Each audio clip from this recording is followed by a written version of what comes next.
Hello. Hello. Hello, everyone. Hi, welcome. Welcome to the stream that we do every day, every week, every day of the year. Hi, everybody. How's it going? It's been a while. It's been a while. But here we are, doing what we always do. A regular stream for regular people. It may or may not have been 2 weeks since I last streamed. Okay, that's it wasn't supposed to. I was supposed to stream again sometime within the last 2 weeks, but things got a little crazy. At work. My boss, he was breathing down my neck. You know, it's crazy. You can never really take a break with a boss like that. It was me. I'm the boss. I'm applying to a job again. One is a modeler for a video game. I have to write a cover letter. God, I hate cover letters. Well, if it's any consolation, I don't think I've read a single cover letter in my life. So if you get something that's like decently good for a cover letter, you know, focus more on the portfolio. You'll be great. But yeah, hello, April. How's it going? Oh my God, Chanel. Holy shit, it's been so long I have to it's been a little while. I apologize, Chanel, but thank you so much. Thank you. Llama's here. Hello, Llama. April, Ed, Woo, how's it going? Creating Garbage. Hello, welcome. Gethist, Knight 22233333333. Welcome back. Dirk. Hello there. Welcome. Rahab Vipsy. Hello, Hero. You guys are all here. Welcome. I know, at least I know 2 people at the company who are kind of angling for me to join. Oh, you'll be fine. I'll be fine. I have the images that you absolutely requested in the last Marvel stream. Wait, hang on. What? What? What images? What images are we talking about here, Alama? What are we talking about? I swear to God. I legitimately don't remember, but I have a feeling it has something to do with the Fantastic Four. And I don't know why. That's what my brain is telling me. What did I miss? Blue Wyvern, how's it going? There's an animation made by 2 persons in a year of dev that maybe you should check it out. It's called Gotchaverse. Oh, Gotchaverse Endgame. Yes, we actually had that videos at some point in queue for a reaction. I don't think I watched the whole thing. I think I skimmed through it and then we decided to watch something else. I could watch it at some point.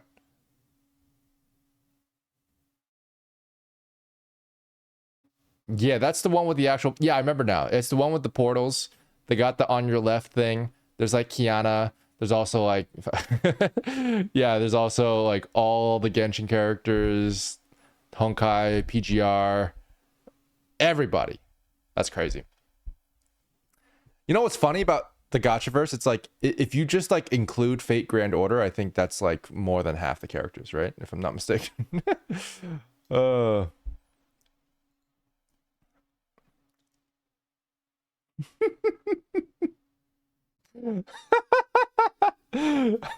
can't believe you've done this.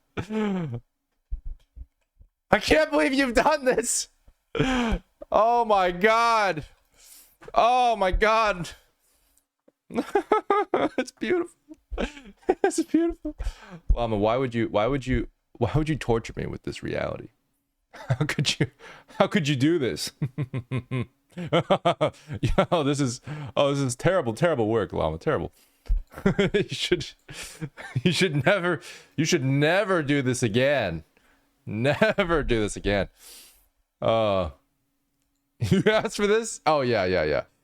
Yeah, this is definitely damn, look my biceps, bro. Look at that. Yeah. Sheesh. I mean, I don't blame her. You know what I mean? I don't know. Anyway.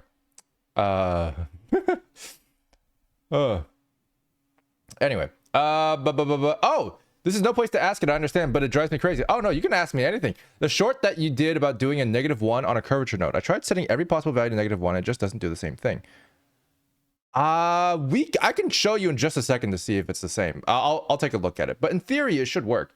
But you just have to make sure that it goes from -1 to 0, not -1 to 1. Very important. Even, oh my god, I didn't even notice Neymar's over here. What the fuck? Did you draw that yourself? Oh my god, bro. Oh my god. My head does seem unusually small for my shoulders. I will say that. Goddamn. Wait, is that my thumb? Wait, guys. No, that's part of her dress. Like, imagine this is my fingers, and then that's my thumb. I wouldn't put it past Mr. Fantastic. He could do that grip if he wanted to. I'm just saying. Goddamn. Well, good news. We're gonna be going over Mirval Rivals Vanguards today, which includes not Mr. Fantastic, unfortunately. But wait, is he a duelist? There's no way he's a duelist. Is he a duelist? Mr. Fantastic is a duelist. Reed Richard, the biggest nerd in history, is a duelist. Bro, I don't understand. I don't understand. What? How is Thor not a duelist? I mean, I guess so. I guess that's fair. Gotta add the thing in Human Torch now. Is that? Oh, true. Human Torch. Yeah, the thing in Human Torch. I do need to. I mean, that's kind of what I was waiting for. So I mean, that's all according to plan. But yeah, I'll double check if there's an updated list somewhere, or I could just add it myself. That's fine. Oh, Venom's getting a new skin tomorrow. Oh shit. Damn it. Fair enough. Try to paint out the link to the neck on his. Yeah. Just became a patron the other. Hey, Dirt the Gutter. Thanks for that. I appreciate that. Let's see. Let me see if I can real quick answer that no Pumparum the curvature question, and then we'll get started on talking about this, guys. We're gonna talk about this for a bit. This is insane. This is absolutely insane. We're gonna talk about it, but we're gonna talk about it for this is relatively briefly. But you know, I'm curious what you guys have to say about it. But you know, just the thoughts and things. You know, but either way, take a look at this. Right. So this is for you that know. What the hecking heck? Okay, here we go. So in theory, if you take this, and you go to the curvature data, the scene curvature, as you can see here, very good. The numbers that we want to change is on, to be clear, a different node, right? It's not on the curvature node, it's on the map range node. So what you want is this. Hang on, I gotta do this. There we go. So you actually get some curvature there. So you can see that kind of like ambient occlusion looking thing. I can emphasize it a little bit for you guys. That right there. That's the cavity. So that's the cavity aspect of it. So like if you just like do something like that, right, you can see the cavity is being emphasized there. Now if you go all the way to 1, if you go to -1 to 1, you get both. So you see it kind of gives like, it accents both the shadows and the light here, the highlights. Yeah. Does it do the scene rim? No. Scene rim is totally separate from curvature. Scene rim is just the rim. Like it's just the rim. You can see that it only takes the like the main silhouette differences in like the depth there. So there's no opposite of that, unfortunately. There's just like mathematically there's no opposite. But for curvature, there is, yeah. So that's kind of how it goes. Yeah. Well, I mean, there's not really anything to do opposite of scene rim. Like it's you just got to use curvature for the cavity if you want the cavity information. Yeah. I mean, you can use it for the outline, yeah. But like, it just depends on what you want to do. Like, if you want an outline to only do the silhouette, then scene rim will work great. Like, see that? It's just a silhouette. There is no opposite of this, right? But if you want to use it for an outline, you can combine it, right? So you can combine it this way. You can just be like, boom, boom, boom, boom, bam, ba ba ba ba da ba da ba ba ba da ba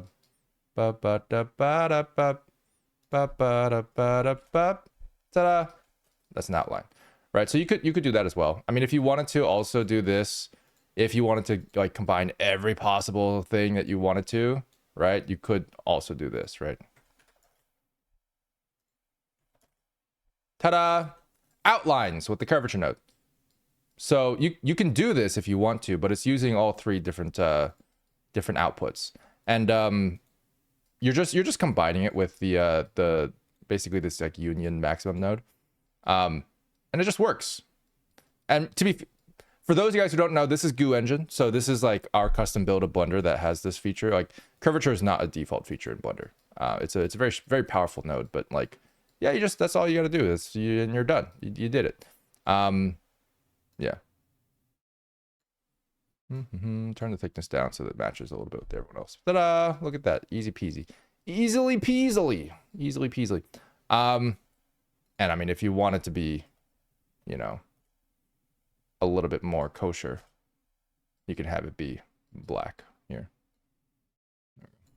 You can have it be black as well, depending on your preference on line color, right? So there you go. That's outlines. Now there's a couple things with the curvature node that like it's not going to give a perfect outline all times. Like you can't, I've mentioned this before, you can't do smooth objects like this. This is a limitation of Eevee, but we do have the NPR branch, which we're working on right now, which has a curvature node that can do this. So that's going to be you know, an update in the NPR prototype. We're working on basically getting the curvature to work much better in the NPR prototype than it does here, while still maintaining its previous functions. So yeah, that's what we're doing. It's a lot of work, you know. But we're working. That's what we do. We work. Yeah. Yeah, or it breaks for organics, exactly. Yeah. Hey, Proxy, how's it going? Hello. All right. So, I got a quick question for you guys. How many of you guys in this audience today, type 1 in chat if you've seen the movie Flow? If you guys don't already know, Flow won the Oscar for Best Animated Picture this year, which is absolutely insane.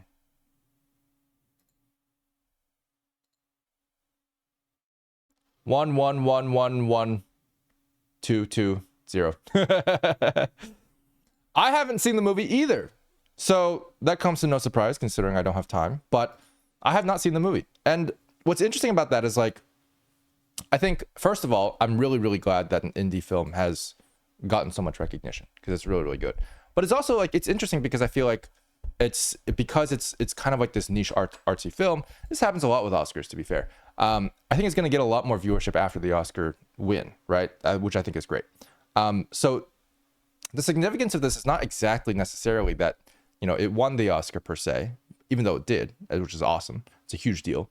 But also how much more legitimacy it gives the movie and Blender as a whole, and the wider range of audience that will probably watch this movie after it wins the Oscar. So I think that's a really big deal. I'm gonna be watching this movie eventually. I know it's very good. I've heard it's very good. I just haven't had time, and it's not on any streaming services, so that's unfortunate. Or no, actually it is. Is it?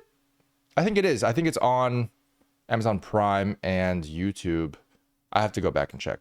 But yeah, I'll be watching this at some point. And I'd be very curious specifically to watch, you know, sort of the Blender techniques. But this is something that I want to talk about. So Flow is made in Blender. Flow is made specifically in Eevee, which is going to be deprecated essentially, because they made this in the old Eevee. I'm pretty sure. Let's see what this is. 3.6.4 actually. So this is pretty old Eevee. They're not even using 4.1. But Eevee Next, of course, is taking away a lot of the NPR features, which we've talked about. You could probably still do generally kind of the same thing, but that's partly because what they're doing here is absolutely insane. So I wanted to talk about this. Okay.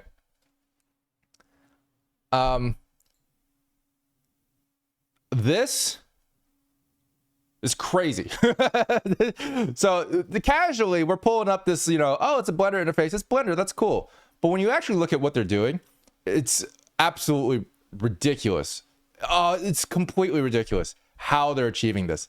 Because they're, instead of using lights, like actual light objects, they're using empties. And the empties are being used as essentially drivers for a location and transformation to drive a gradient across the scene. And it is the most absolute insane node setup. Look at this node setup, right? Every single one of these is an individual empty that they've added. And it's all put into one single... We have an ad break. But it's all put into one single shader. This is definitely not a good idea. Like, just to put it out there. Obviously, these guys are amazing artists and amazing professionals. But, like, there is a better way to do these things.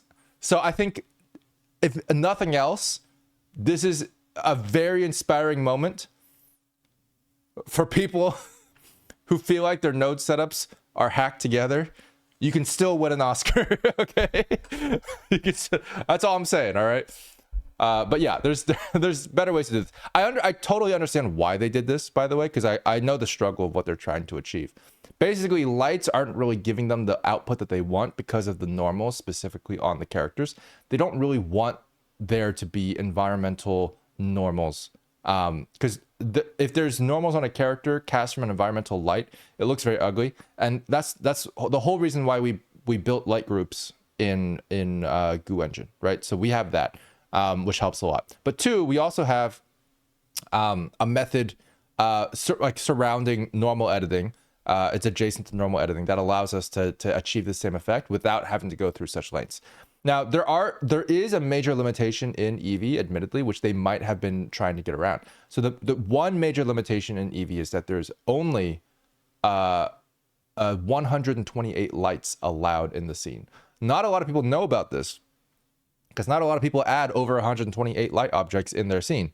But I've run into this a couple times, and that's bad. They don't tell you either, which is annoying, because like they're not like, they don't throw a warning like, hey, there's 128 lights in your scene. And like what ends up happening actually is that if you have over 128 lights in your scene, the lights will randomly stop working. Like they will just randomly stop working. It's just a different light each time, every time you load it. So it's not a great design in that sense, which is unfortunate. Eevee Next is getting around that limitation. I believe either the limit is like way higher, like 1,000 lights or something, or it doesn't exist. I forget, but I think it's just way higher now. So like Eevee Next is better in that way. Performance tanks way before I ever get to that point. I mean, probably, yeah, that's fair. I didn't say it was it was good performance, but yeah, a big reason like why it happened to us was because we were using lights to essentially populate our scene and like light our scene in a similar way to what they were doing here. And I can understand why they're using empties, because that is going to give you a unlimited number of lights because it's just based on the shader. It's just still not great because of the ridiculous amount of setup required for that. And the performance is really bad for this. The performance is actually much worse for this than it is for adding a bunch of lights. And that has to do with shader updates, which we've run into as well, based on live, basically any node that has a live update kind of tick to it in the shader tree forces a recompilation of the whole tree. So it becomes really slow. And you can see that if you watch this, it's just like the sheer amount of lag just to move this empty around is quite high. But that's because, it's ultimately a solution that works, that takes advantage of some hacky things that Blender wasn't built for. And of course, it's going to be slow because of that. But yeah, this is like a good reason why the NPR branch is so important, because I would like this to be automatic. I don't want people to have to make this crazy ass shader with like 256 different node groups repeated across the entire shader just to have lights. You know what I mean? So that's one of the things that yeah, we'll be making sure there's a solution for. In honor of flow, that's gonna be very important in my opinion. So I just want to talk about flow for a bit, just to recognize, like, yes, it won an Oscar. That's absolutely incredible. It's an amazing win for Blender. Also, they're crazy. Right? Also, their production is absolutely insane. And that's okay. That's absolutely okay. We've done tons of hacky solutions like this in the past. We don't want to. We try not to, but it happens, especially when you have a production and a timeline. Yeah. Imagine these lights are all flat as well. There's no texture. There can't be any texture to it, actually. Fun fact, there's also a limitation on the number of texture nodes you can have in Eevee. This is not really supposed to dive. I'm not trying to dive into a technical stream here today, but like, yeah, you can only have 32 textures, I believe, or maybe 16 textures. I forget. And until it just breaks. Or no, it's not texture. Sorry. It's 32 textures limit. And then there's also a 16 attribute limit. Anyway, there's a whole bunch of things that no one tells you. And the only way you'll know that there's those limitations, because it'll just break and not tell you why. The only way you know that there's limitations is you ask Late. And Late's like, oh, I read the source code. It's like this. And that's the only way that we've ever found out exactly why those kinds of things are breaking. So, just a couple things that, we're trying to fix on our end at some point with the NPR branch as well. But like, hopefully making things more clear if there are limitations, or trying to solve the limitations as much as possible. And EVNext is doing that as well. So EVNext has a lot of good reasons to exist. I definitely don't disagree with that. The biggest thing is just making sure that we have a solution for NPR. EVNext will be faster. It'll also be more real time, which is cool. And it's catered more to PBR stuff, but I think it's going to be a pretty nice engine, all things considered. Crazy that it was our first time animating with a team and they got an Oscar. That is absolutely insane.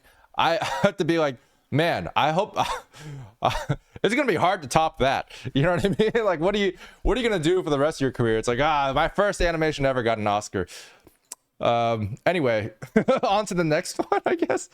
Crazy. Did you see the latest version of Unreal 5, which seems to allow you to have as many lights as you want? That's absolutely insane. That's crazy. Unreal 5 is ridiculous. They keep breaking the rules, man. They keep breaking the rules. All right, who do I have to add for Vanguards? We only have 1, 2, 3, 4, 5, 6, 7, 8 Vanguards. Is that true? I guess so. Human Torch, by the way, is in dual lists, I assume, right? Human Torch has got to be in dual lists. It's time, Dillon. Katsu Cats 2. True. It's time for Katsu. I mean, cats, man. I'm telling you. Just gotta stick with cats.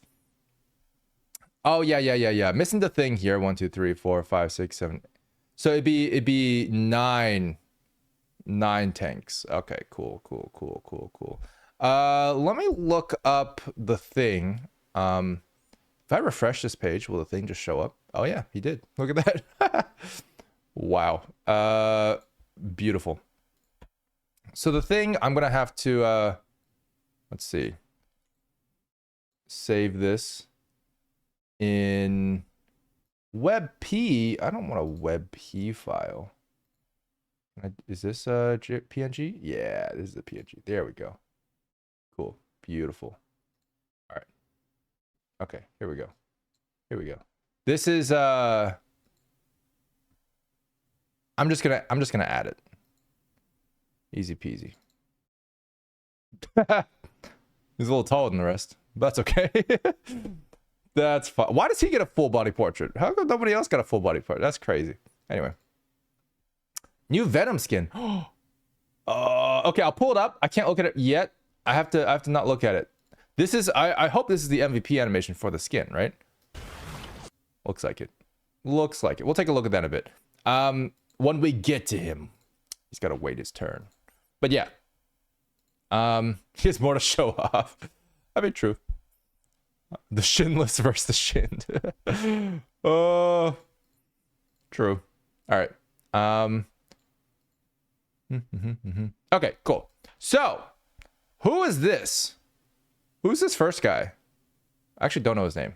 But hang on. This is embarrassing. That's the Hulk? Oh, it is. I knew that. I thought that was a ghost. I thought that was like a giant ghost behind you. I was like, is that Danny Phantom? Like, what the fuck is going on? I don't remember that. That makes a lot of sense. We're gonna ignore that. Oh my god, it's the Hulk, guys. Everyone, it's the Hulk. We love the Hulk. Okay, so let's start with the Hulk. Let's see if we have the Hulk here somewhere. It would be in T for the. No, I guess not. It'll be in H for Hulk. Yeah, no, I get. Is the Hulk not? Oh, Brute. B for Brute. Oh, there's the Hulk. The Hulk. Oh my god, that's annoying.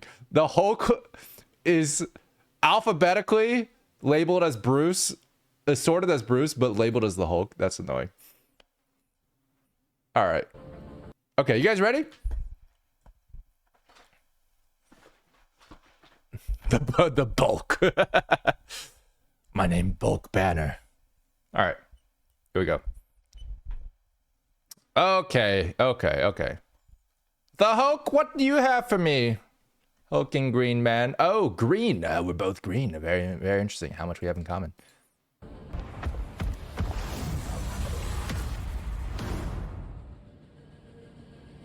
Oh, well, was he just flexing? Like, hang on. What? Hang on.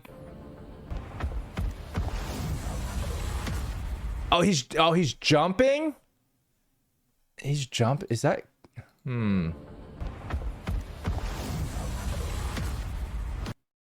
Okay, I have a problem with this. I don't think that's a good idea, guys. We have a problem here. This guy was animated with a dynamic camera, but a static background. Bro, that's not that you can't do that. You can't do that because now it looks like he's not jumping. Look. See, he's supposed to be jumping up, but he gets lower. And then he just stays low, and then the ground suddenly appears. I think they really should have had the moving background. I don't know. There's something there that feels like it relied a lot on there being a visible ground and a visible sky, but that's fine. I feel bad for the animator because the animator was probably like, oh yeah, it's gonna look so good. And it probably did look really good with the background, but I can't really give this a super high score because of the missed clarity there. Yeah, we did see that dynamic camera issue in the support. Yeah, there was a few, yeah. But not as egregious as this. I feel like this one is like, it particularly relies on the camera being dynamic. I know Rocket had one in the last batch, but I mean, that one was like more or less forgivable. It's mostly like a momentum thing, but this is like a gravity thing. Yeah. It looks like they recorded at the hero menu, so no background. Oh, is there usually a background? Oh, wait a minute. So hang on. Is this not how people see it during the game? What's the background usually during the game? Is it like the map that they're on?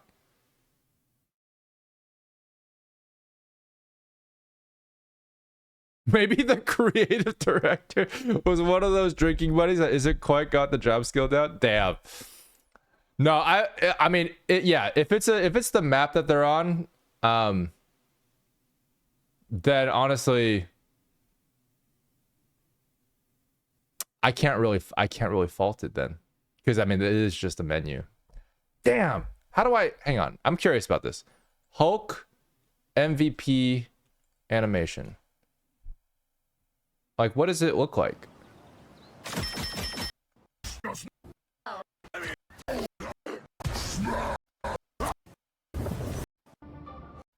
Oh wait, they have to do it in the menu too? I guess that makes sense. Where is the animation? Holy shit, these skins look sick. Okay, well that's a spoiler. I don't see... But at least those ones have a map of some sort. Interesting. But the skins would, I think. I think the defaults don't. I don't see it. I don't see it. Sad. Okay, I'm gonna ignore that for now. I just can't find it on an actual map, but like I can't fault the animator, so I'm not gonna take points off of the animation. Let's let's take a look at it again, and we'll see if there's anything else we can talk about. Because that's really not fair if it's like usually on a map. Anyway.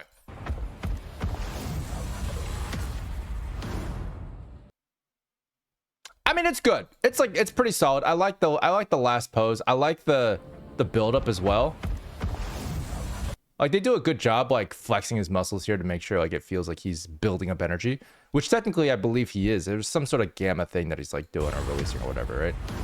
And he lands in a cool way. I like this. I think it's good. I give it like a I'll give it like a B plus. I want to give him a B plus. I do think he's like really solid there, but you know, could be a little bit more interesting, but he is ultimately our first MVP. He's the default skin of Bruce Banner. I mean, I'm sure it'll get better, right? What's coming up next? He has multiple skins from what I saw.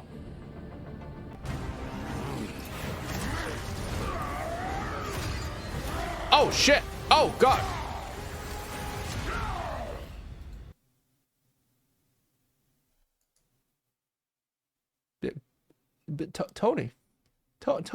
Tony's dead.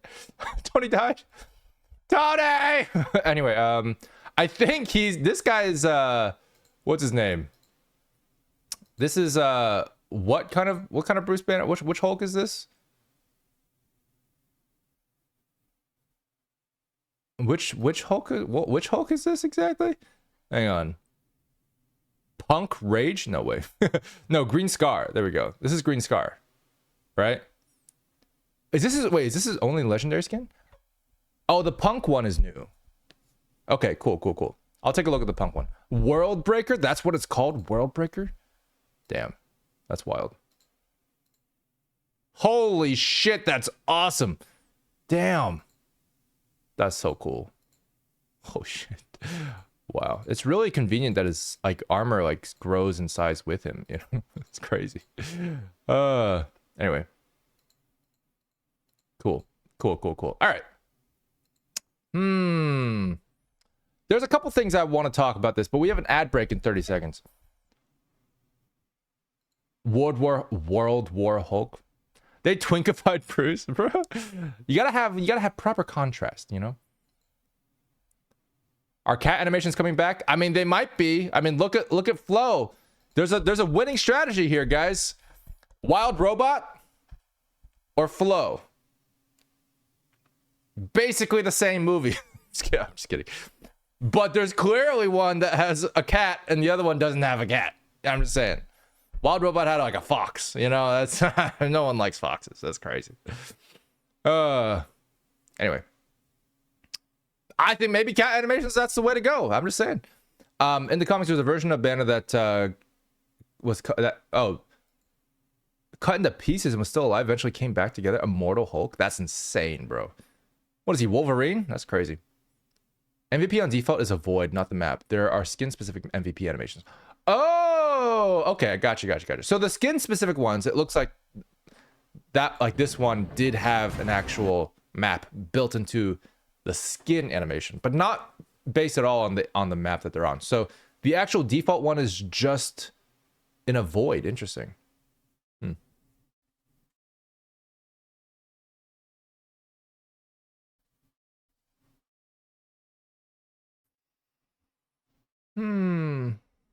Katsu feature film when? Oscars 2025, baby. Let's go. We got an ad break. Ad break. So anyone who doesn't have ads, you guys wanna talk shit? I think it's time we talk shit. It's about time we talk shit.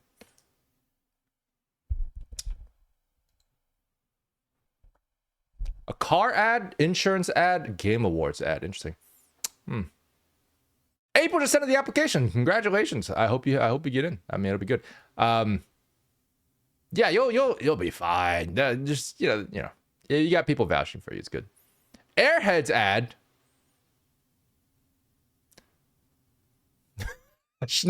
Schnell speaking blasphemy over here. Maya greater than Blender. Oh, how Oh, how, oh, you sweet summer child. I'm just kidding. Maya's bread and butter. You know what's interesting is there was there was a comment. Actually, I want to talk about this real quick.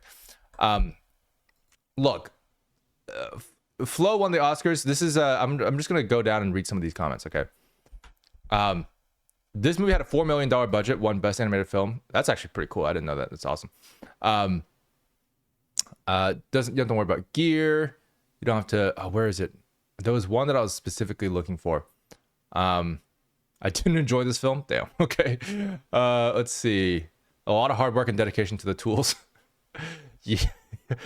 This is a weird thing to say, don't you think? No one says this about Maya. What's going on there?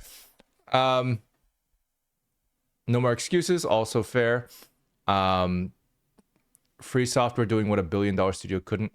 One thing that's interesting is that we've taken a look at if you look at the other films, right?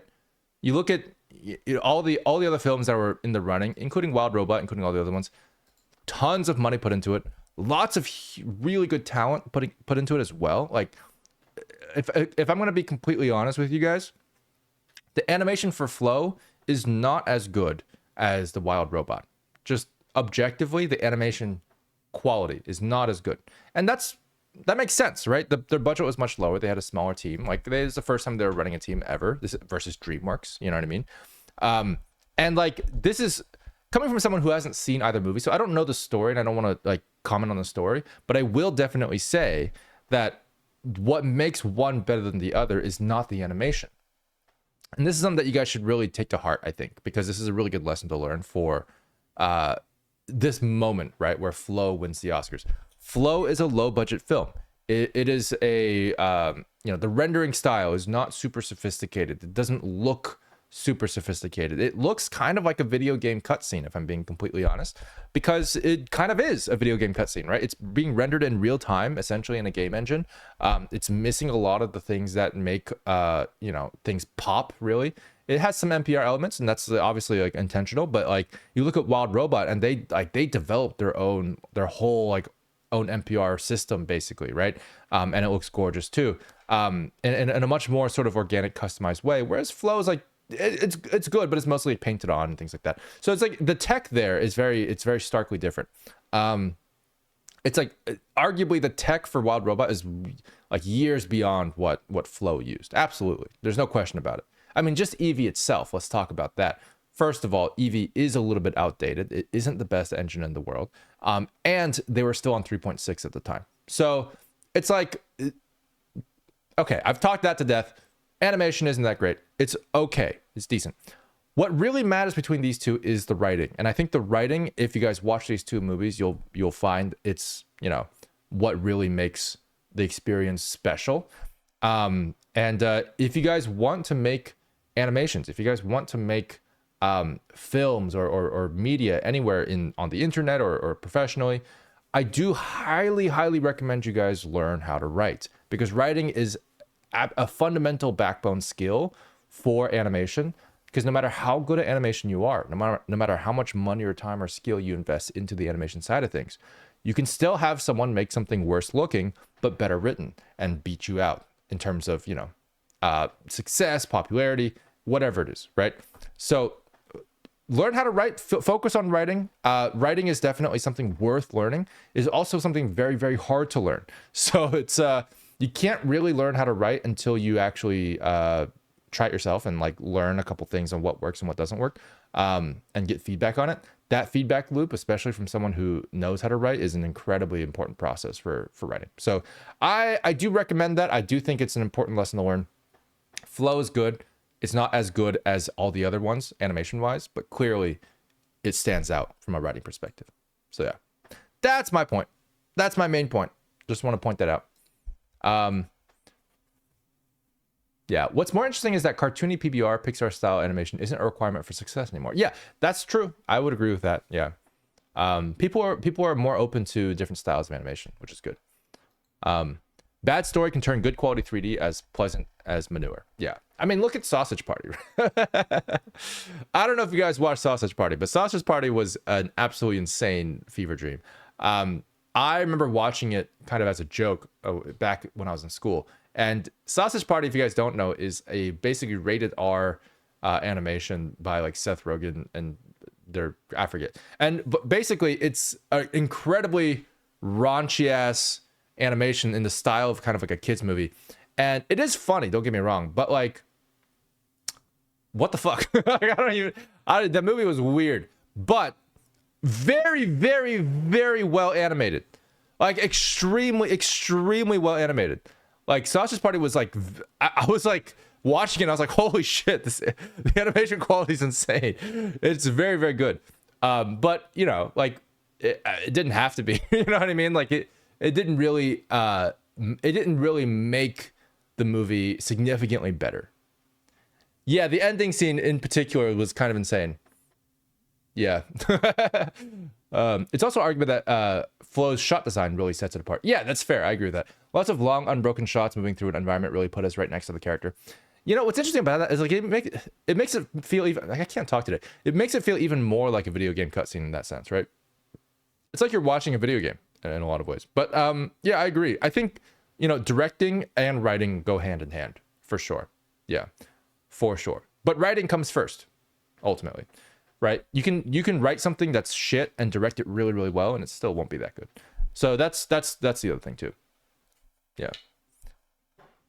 Why is Sausage Party the first thing I hear? I'm so sorry. We're giving examples of literary masterpieces, clearly. But yeah. Saw Heavy Traffic by Ralph Bakshi. What's Heavy Traffic? Did I miss something? Do market research. Cats work better than robots. Yeah, clearly.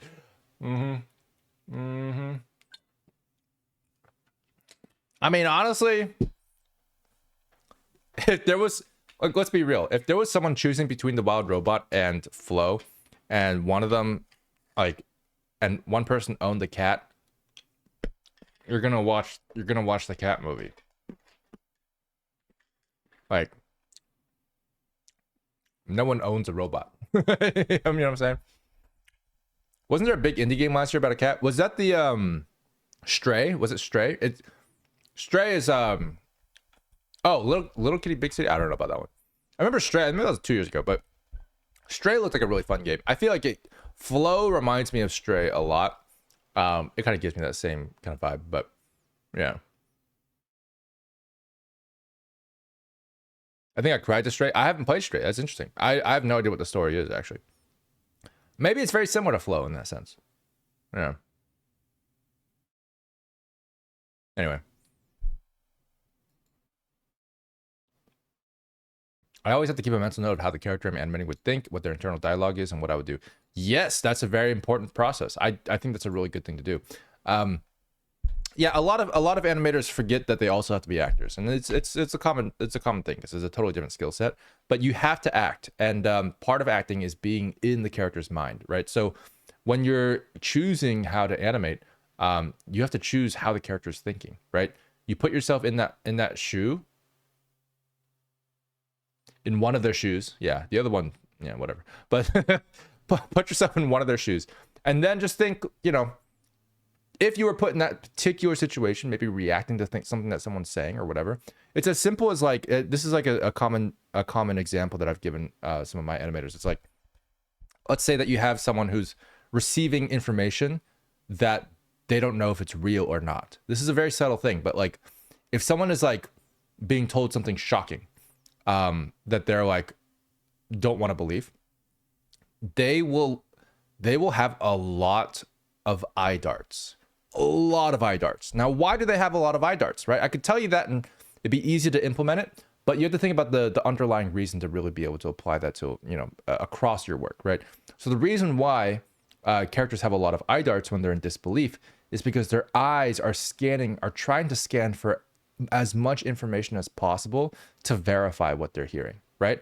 So if someone's like telling them like, hey, let's say for example, like one person's like dumping another person, right? So like it's like, hey, I don't really think this is gonna work out anymore. The person who's hearing that is reacting like this, right? They're probably going like a lot of eye scanning, a lot of just like, just a lot of movement in their face because they're trying to verify, are you serious? Are you being serious? Are you joking? I'm not sure. There's a lot of uncertainty here on how I should receive this information. And so your body naturally tries to get more information. So when you think about that, now you can start animating more and more things. It's a common mistake, for example, it's when you're listening to something like really, really sad like that the character would immediately just start crying or start being sad. But that's not how the human body works, right? You need to verify the information first, and then gradually that sinks in, and then you become sad. And those kinds of decisions need to be ingrained in how you think about acting, because you can't just be like, oh, sad thing happened, sad face, right? That's not how acting works. It's a little bit more nuanced than that. You really have to be in a bit more of a immersive process. But yeah, that's my suggestion.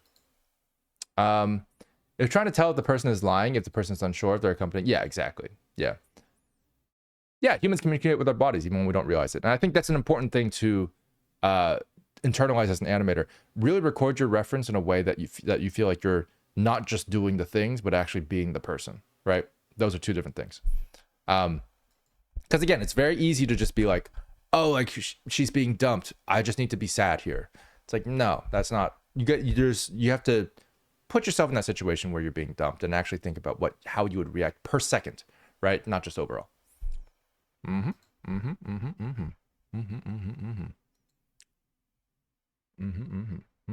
Searching for the truth. Yes. Iron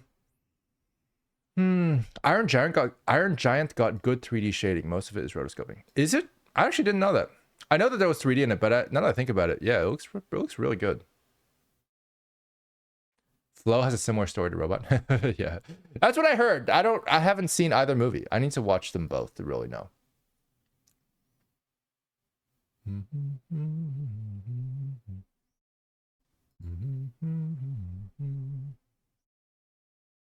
Lie to Me is a series that studies micro movements. Oh yeah. Micro expressions. Yeah, that would be interesting. I don't think you have to study it to that degree, but you could watch it to see how you feel about it. And I do think it'll be important to recognize, the reality of micro expressions and stuff as an animator. That certainly would help. I wish I could tell better when people lie to me. It's amazing the details animators have to pay attention to. Yeah, I mean, it's certainly true. Yeah. Anyway. Speaking of Dead Studios, Technicolor and its subsidiaries going under. Yeah, that's absolutely insane. Yeah, that is absolutely insane. Technicolor was a giant in the industry for years. It's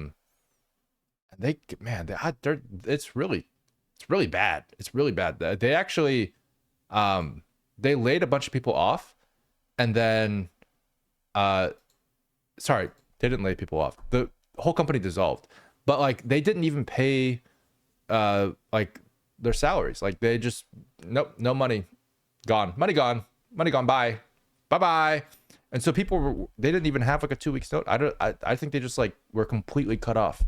And that sucks. Like that's really, really bad for a lot of people. Especially with the state of the industry. It's like, I think it's over 10,000 employees. I think it's over 10,000. Yeah. I mean, fuck corporations, absolutely, but also the corporation's also dead. So it's like, I mean, how much more can you fuck them over, right? It's not like they had a choice in like surviving or not. What they did have a choice in, though, is being able to see the writing on the wall and prepare for that financially in some way to help, people transition, but they didn't. Part that's going to be definitely some form of mismanagement for sure. Like that's no question. Because if you managed it well, that wouldn't have happened. Like if you managed the money well, you wouldn't have had no money at all to help with the severance. But they didn't, and that was, I'm sure a culmination of many small decisions that were really bad that ultimately led to a big failure. But yeah, I mean, I think it sucks when ultimately a lot of people lost their jobs, regardless, and that's what really sucks. What did Technicolor do? I mean, they did basically a lot of studio work for a lot of big things, like, you know, like House of Dragons, you know, like various big productions. Like they're like a kind of like VFX studio. They're an outsourcing studio. They did a lot of things on a bunch of different projects just as freelancers. And like when I say freelancers, I mean like they're doing studio client work for big movies. Like they were arguably one of the backbones of Hollywood in that sense, right? Like a lot of big companies, big movies, big projects would use them. Yeah. 10,000. That's crazy. 10,000. Not seeing the writing on the walls. Toys R Us. Toys R Us is weird. Honestly, why did Toys R Us actually go bankrupt? Because I feel like they could have pivoted to video games and done really well. Or maybe I'm wrong. Maybe I'm totally wrong. But like, I don't know. There's something about Toys R Us that feels like they could have had a really good. Maybe not. I'm crazy. Maybe I'm crazy. Maybe I'm crazy. Because I feel like everybody loved Toys R Us. You know, it was great. Looks at GameStop. I mean, GameStop's surviving now. But I mean, I wonder if Toys R Us could have. I mean, I don't know. The name itself is pretty hard to. It does feel like a kids thing. Yeah. I mean, Toys R Us. Maybe they could have. Maybe, I mean, was there something they could have done differently to survive, or were they doomed from the start? I don't know. It's a good question. It's not relevant to the stream. Let's keep going. Oh yeah, this guy. What is he? What rank is he? Let's see. Okay. Back to the Hulk. Anyway. No, you're good, Director Gunner. I'm getting sidetracked. Back to the Hulk. So we have an ad break. God damn it. We've got an ad break. Right when I stop. Okay, I'm gonna wait for a second.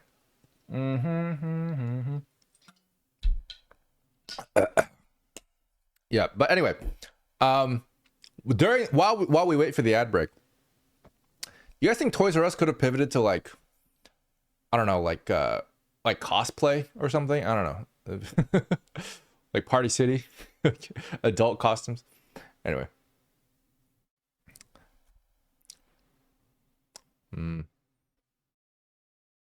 Yeah, no, it's tough. I mean, honestly, the brand itself just was kind of doomed. You're right. I mean, they sell good kids stuff, but like that, they didn't do a good job really marketing to a broader audience, and I think that's really what killed them. Because, yeah, I mean, you could buy kids stuff anywhere after a while. Yeah, toys are still as popular as ever. Yeah, exactly. Proxy, no, no way, no way.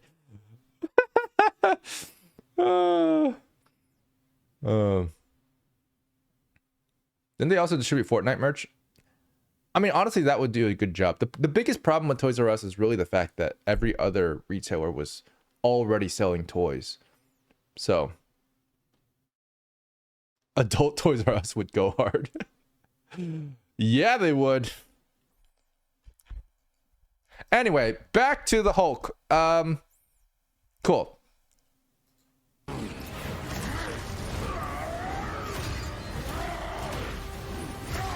Damn, we're getting punched by the Hulk. It's crazy. Okay, so I think this is good. This is really, really good. But there's one thing that I think could be a little better. Which is just like that slam there and then this jump. I feel like there could be a little bit more anticipation here. He feels like he jumps a little suddenly. Like this, if they paused on this particular, on this particular slam just a little bit, right, and they had like a little bit more like lean forward first, and then like a bit of drag on the hands, so that it feels like it winds up a bit more, then we could have a stronger slam here for just a second, right? And I'm talking like 1-2 frames.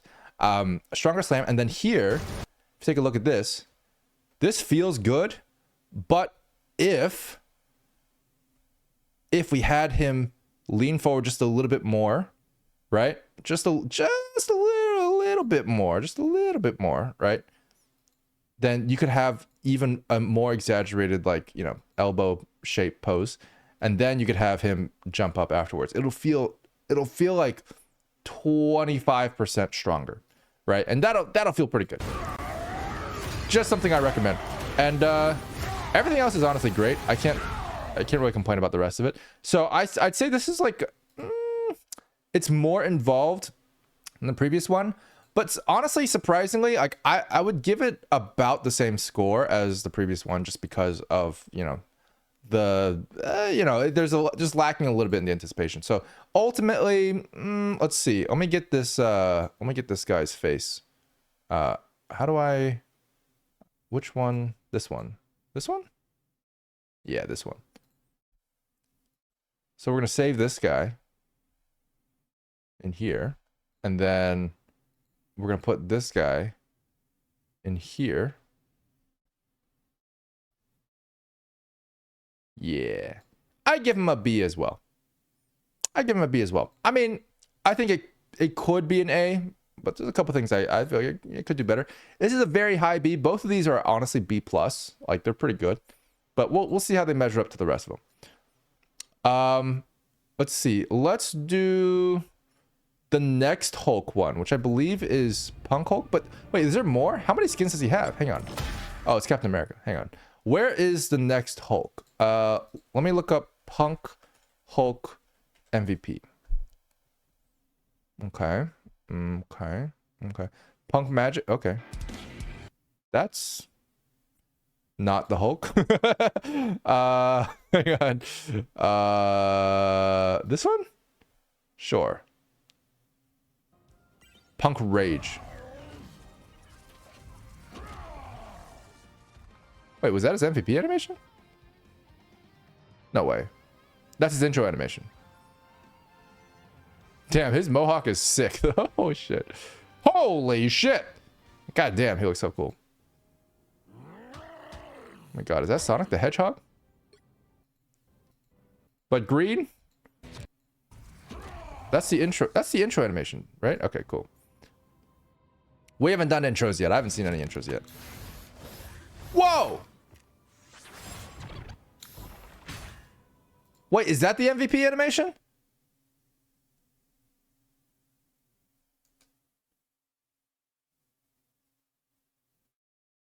No, that's got to be an intro too, right? How do you choose between the Bruce one and the Hulk one? That's the MVP one? Wait, hold up. Is that the only one with Bruce? Wait, is that the only one with... It's just Banner? Wait, actually? Wait, that's sick. Wait, that's actually so cool.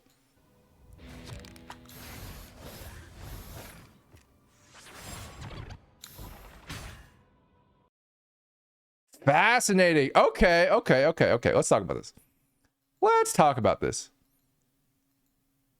Let's talk about Bruce's artistic skills.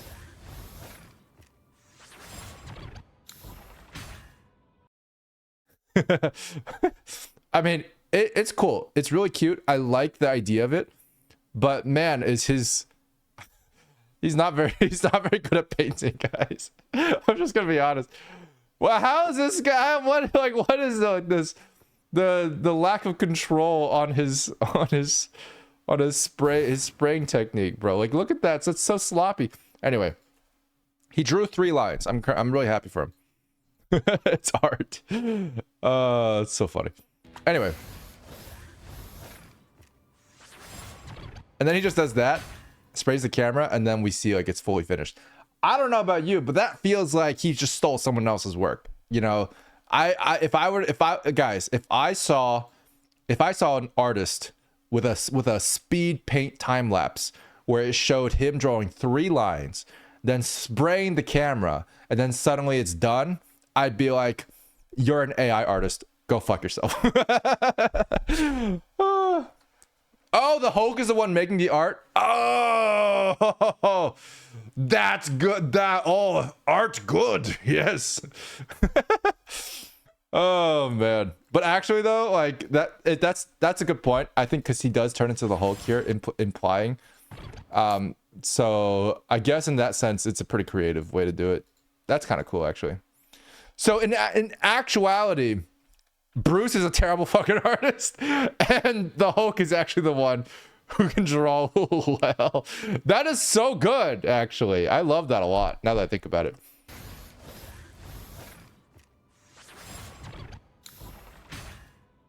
Yeah, no, legitimately, I think that's what's canonically happening, and I think that's so funny. So with that in mind, like, I think his shitty art at the beginning is it's actually great. It's actually really good. It's like, it's actually so good. I kind of wish they played into it a bit more, like made him be like, oh wow, I really suck at this, and then call Hulk in. But I think that's fine. More subtle is good.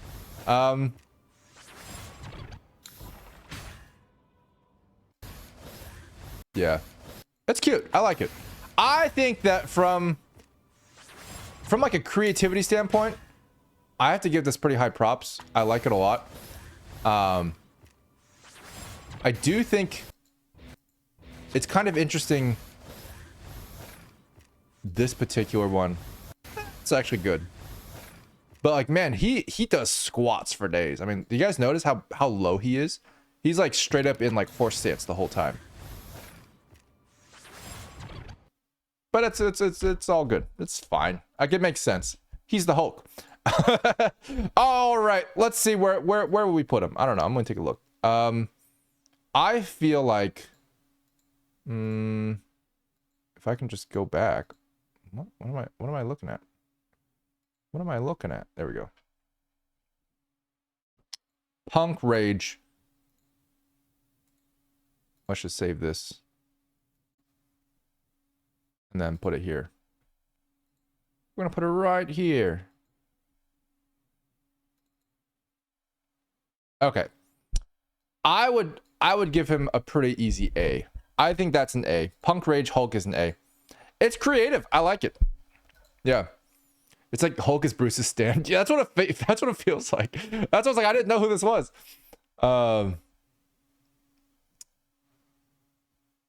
To be honest, I want the multicolor spray can he has. That thing is sick. True. Fair. I agree with that. Anyway. So that was pretty good. I did like Punk Rage. Punk Rage is pretty sick. All right, let's take a look at Captain America's ass. Why would they start with his ass?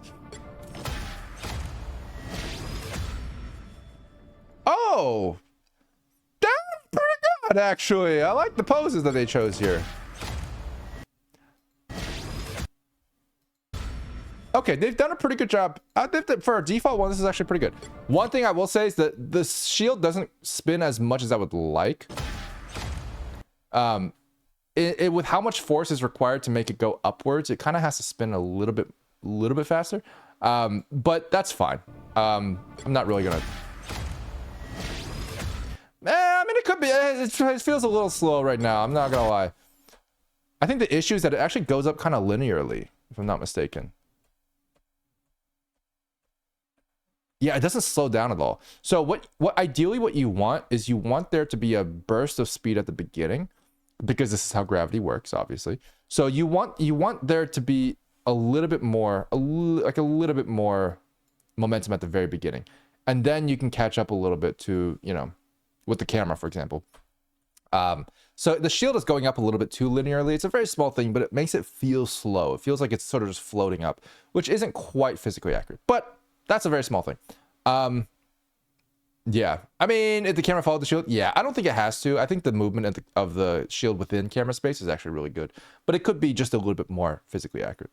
Does the shield start moving before the contact of the foot? That's very possible. That could also be a 60 FPS issue, to be fair, so I can't really fault them for it, but it does look like, yeah, it certainly does. Minus points! But yeah, I think this is probably just an interpolation issue. Sometimes this happens. I don't know for sure this is the case, but oftentimes animators will animate at like 30 FPS, which seems like the case here, because what you're seeing is a 2-frame difference. So this frame is like perfectly fine, and then the 2 frames later you get this. And most likely, if they're animating at 30 FPS, this is what they're going to be animating. They see these 2 keyframes and they're good to go. But in 60 FPS, you get this interpolated frame, and suddenly it breaks, right? So that's probably what's happening. That's my guess. I don't, yeah, this is 60. Yeah. So that's it's a common thing. Technically, the animator should be animating at 60 FPS, but it's quite rare because of how, how much work that is. So there should be a cleanup pass for this, but there wasn't. That's okay.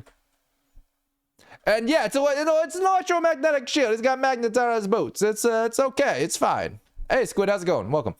But yeah, vibranium. You know, it's funny that, like, yeah, if you think about it, vibranium is supposed to absorb all kinetic energy. So, like, this shouldn't have worked. I'm just, like, I mean, like, like, in theory, it would just, like, be like, boing, and then just, like, stay there. Because it would absorb it. But that's fine. Physics. Okay, so what would I actually rank this? Well, take a look at this. Other than that, this is a great pose. Really, really good silhouette here. Like, look how great this silhouette feels with how clear all the limbs are, right? There's no tangents, there's no nothing, there's no overlapping things, except for maybe here, which could be a little bit better. But, like, it's a really, really good pose for something that, like, leads up to, a payoff. So this is a great anticipation. Boom, right into this. Really, really good, honestly. I think I would give this a solid A. I would give it a solid A. Captain America. That's a A for America. Yeah. Maybe just pure leverage or magnets again. I mean, that's fair. Yeah. I don't understand vibranium. Let's be real. The whole idea of, like, vibranium absorbs all kinetic energy. It's like, what does that mean? Like, there's a whole concept there which I feel like needs to be dissected, because there's a lot of kinetic energy in the world. Anyway, other than that, let's go to Captain America's other skins. Okay, let's take a look.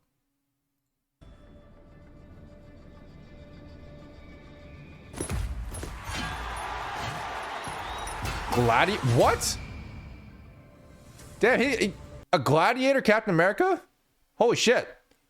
Wait, what are you called? Oh, Captain Gladiator. Yeah, okay. All right, well, yeah, I guess, fair enough. Well, there you go. Gladiator Captain America. I mean, pretty cool. Very unrecognizable as Steve Rogers, but fair enough. It looks like Thor. I just thought it was Thor for a second. Let's see. It's not bad. There's a couple things that I'm noticing with the chest that are a little bit off, but, like,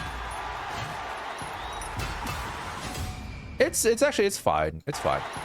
What I'm thinking, though, my main thing is that, and this is really hard to get, but, like, the axe is not being raised as high as I would like. It's a very small thing, but, like, from a silhouette perspective, like, look at this. This axe probably ideally should be pointed towards camera just a little bit more for its initial raise, because remember, this is the first time we see the axe raise, so, like, we should ideally see it in an actual pose that feels strong. But if it is rotated this way, like, it would intersect with this horn. So you want it to just be, like, a little bit higher, so, like, the arm could be a little bit straighter, right? And stuff like that. It would feel better for sure. So that's a small thing, and I think it does make a big difference. But yeah, the silhouette isn't quite as nice as I would like. I'm gonna give Gladiator Captain America, honestly, probably like a I don't know. Let me get the skin ready to go to add to the thing before I decide. But yeah.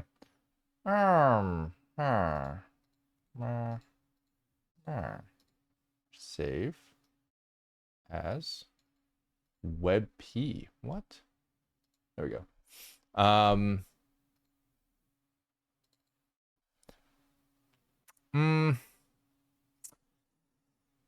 There's actually not a whole lot of anticipation here either. I feel like the shield smacking makes sense, but it also takes away any kind of buildup you could have had for this pose, because it just kind of goes up really fast and then down again.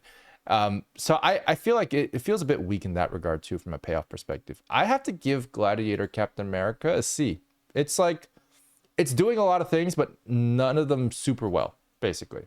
It's just falling short on a couple of different metrics. And yeah, the biggest thing is like it's not as satisfying as the rest. Yeah.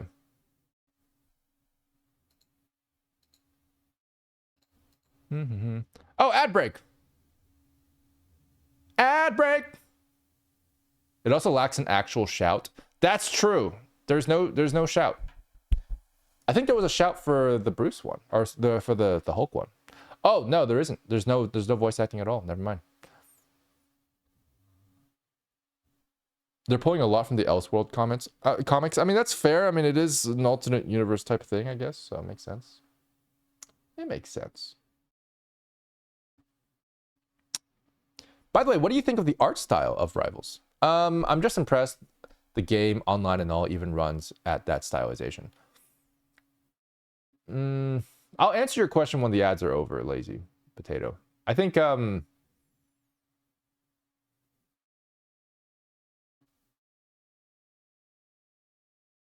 there's a lot to talk about for the art style. I think the art style is definitely impressive to some degree.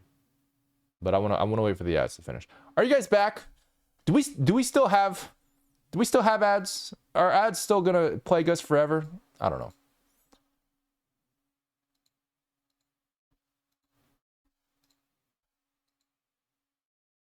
Okay, cool. We're back. So, Oxley, how's it going? Hello there. So, to answer your question, Lazy Potato, about the art style, I feel like the art style is pretty impressive. In particular, their rim lighting, I think, is really impressive. Everything else about it is actually really cheap. So I don't actually think it's that hard to run the stylization that they're doing. It's mostly just painted textures, simple lighting, and inverted hole technique for the outlines. And that's pretty much it. There's nothing else that they really have to do that is demanding on the computer, as far as I'm aware. So I actually think it would run faster than most games. Like, it should be running faster than Overwatch because they're not really using like real ray traced lighting, for example. Overwatch has pretty good lighting, you know, all things considered. Things like that. So I don't think it should really be that bad. They could probably pull a playable Spider-Verse. Oh yeah, for sure they could. Like, the thing is that like Spider-Verse is actually pretty achievable with a game engine. Like, it's fascinating to see all the different Spider-Verse things that people have done in Blender. Keep in mind, Blender Eevee is basically a game engine. It's running on the same type of technology. So like, if you can do it in Blender, you could do it in Unreal if you wanted to, pretty easily for the most part. Yeah. All the Unreal 5 processing goes towards map destruction. Ah, that's fair. Yeah. Yeah. Yeah, destructible maps would be kind of... That's tough. You know, that's kind of weird too. I don't know how you guys feel about that, because I don't know if I would like it. Just because it's like, what do you... I guess it is nice ultimately, but it's also just like there's so much more to think about as a player, and I don't like thinking. I don't play Fortnite. I don't play Fortnite. If I played Fortnite, I think that would be normal, and I think that's kind of what they're catering to a little bit, because like Fortnite's whole map is destructible thing. Like that was sort of like a thing that I couldn't really get used to, because I just wanted to focus on like shooting people, you know? Yeah. Hey, Misha, how's it going? Hello there. Hello. All right. Who's next? Oh, shit. Oh my god, it's Farah. Wait. This is awesome. Holy shit. Wait, this is so good. What the fuck?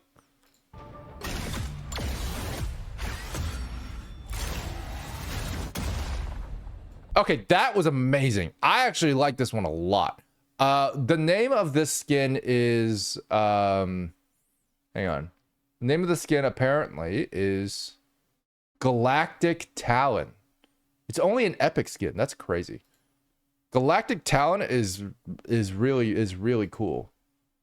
God damn. So that was cool. Honestly, I really like the the impact that this one has visually. Did I do that right? Okay, cool. My personal favorite skin. I mean, this is really, really good. Yeah. Let's see. Let's take a look at this. Galactic Talon. Galactic Talon Captain America is, in my opinion, an S. There's actually nothing wrong with it. Like, I'm looking at it and like it executes things really well. So this is a really cool thing that they're doing, which I love.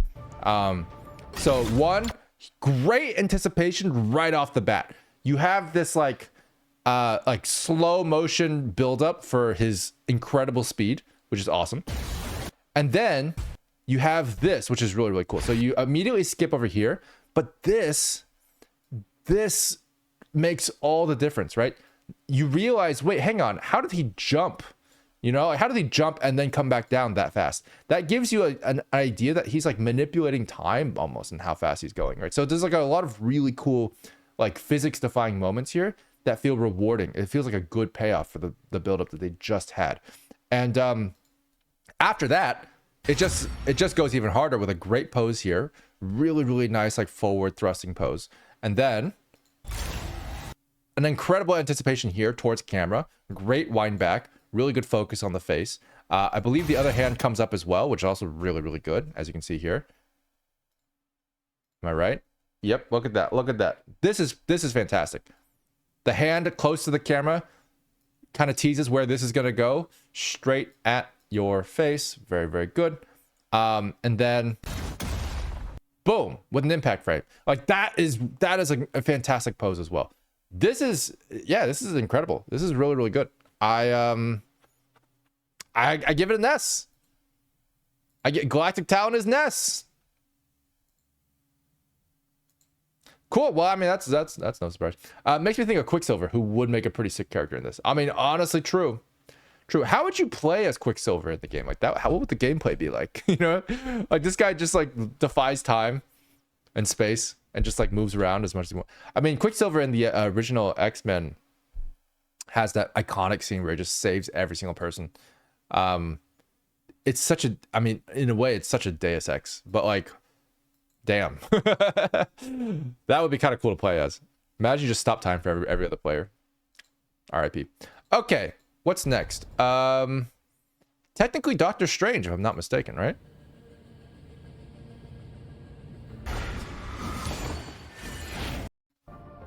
It's so weird. Doctor Strange is a Vanguard to me. It does not feel like a Vanguard to me. He feels like he should be a strategist, like literally.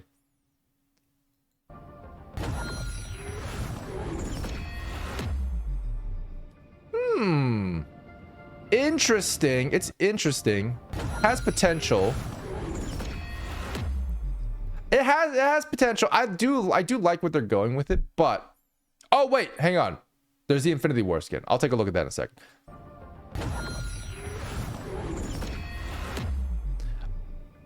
I feel like Doctor Strange is like this is a decent B. And Doctor Strange is his default skin is it's a decent B. It's good. The main thing that's kind of interesting is that like you can tell that the magic circle is kind of it's sort of parented to him as he's like going around. I actually don't think that was necessarily the best decision. I feel like the magic circle should stay towards camera because it's sort of like angling in a kind of a weird way and then kind of immediately coming back. And that's pulling me out of it a little bit in terms of like it being like satisfying. I would have preferred it to just stay at camera the whole time. Yeah, it feels a little bit too parent. But either way, it's good. It's decent. It's a B. I really like the anticipation. I like the ending pose. It feels good. This hand could be a little bit more clear by just like not putting it, you know, right under the other hand. That'd be great. So that could be better. But stuff like that, it's a B. It's a good B. Yeah. It cuts a lot at the bottom. I mean, that too. Yeah. Let me take a look at Captain America Infinity MVP. Skin. Oh, this one. Why is it such bad quality? Hang on. Where's an HD one? Give me an HD one. Please give me an HD one. Please. Hang on. Animation. Does nobody post long videos? Why is it all just shorts? Okay. Whoa. That's sick. Oh, shit. Oh, that's the intro. That was pretty cool.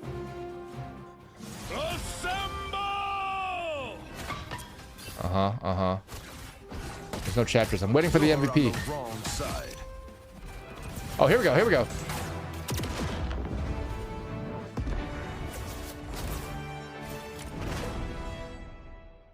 Oh, wait. Was it? Wait.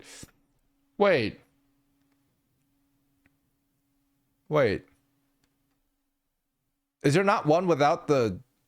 Wait, is it not... Hang on, is it not out yet? Hey, wait, what date was that? February 7th. It's out, right? How come no one's... I want the... Hang on. Where's just the game one? I just want one without the advertisement, please. Why does it tell me when it's out? Just give me the one. Has nobody... Guys. Why is nobody posting the MVP skin? Where is it? I'm so confused. Why is this one so hard to find? Hang on. Infinity War skin? Uh-huh.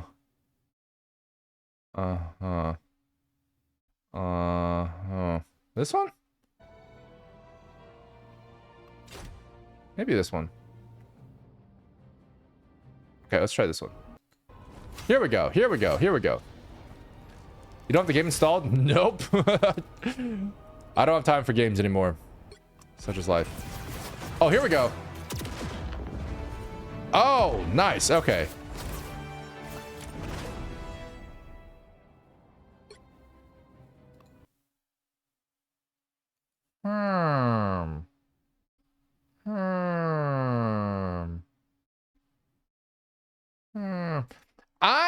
I'm not like... I'm not a huge fan of this one, actually.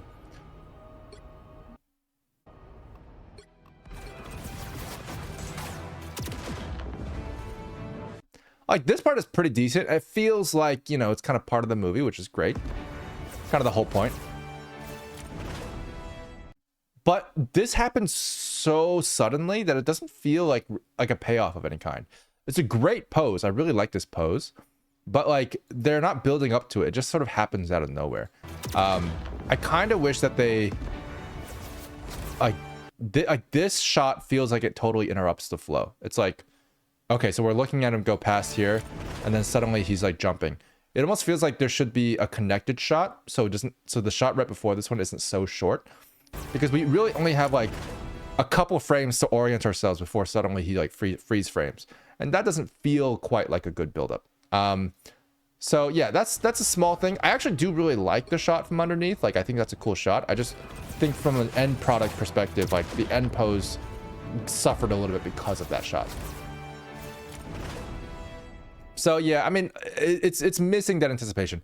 I don't think it's badly animated. I think it's well animated. Like, they have some really cool moments here, but yeah, it could be a little bit more what I'll call it could build on itself a bit more effectively. Yeah, ideally. Yeah.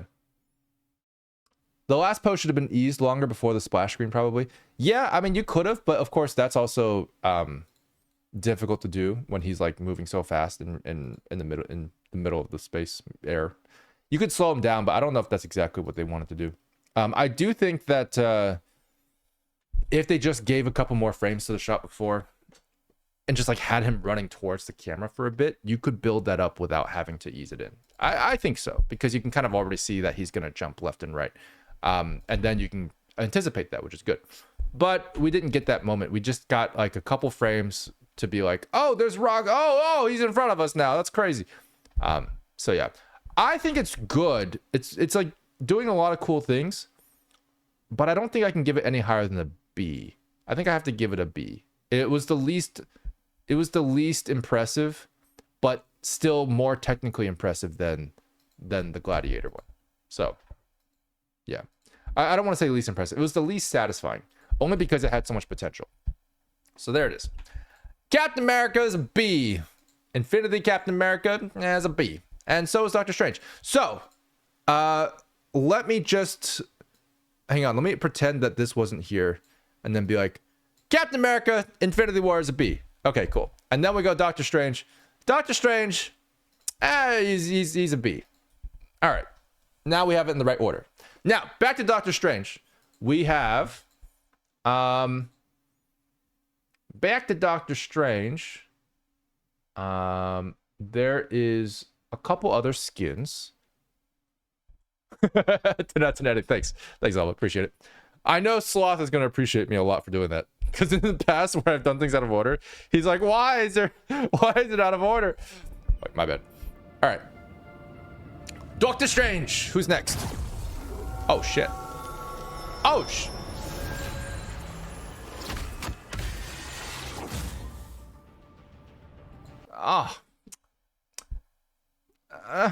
Oh, come on, man. That could have been better. Oh, that was good. It was really good, but it's missing one thing, guys. It's missing one thing. Okay. Let me go through this real quick.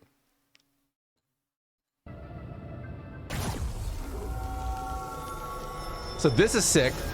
This feels really good. And the same thing that I talked about, having the circle just be pointing towards camera the whole time. They're doing it for this one. That's really, really good, right? Like the circle stays static and it feels really well catered to camera. Fantastic. Fantastic work. I think that proves out the fact that the other one could have been, better in that way, personally, in my opinion. But all this stuff feels great. The one thing that doesn't feel good is the final pose. The final pose is really, really good, but it's not satisfying. And there's a reason why. It's because the buildup is misleading. The anticipation is misleading. So there's an issue here where, yeah, they basically didn't stick the landing, right? So the issue is that, like, what's the anticipation for this final pose? The anticipation is basically this, right?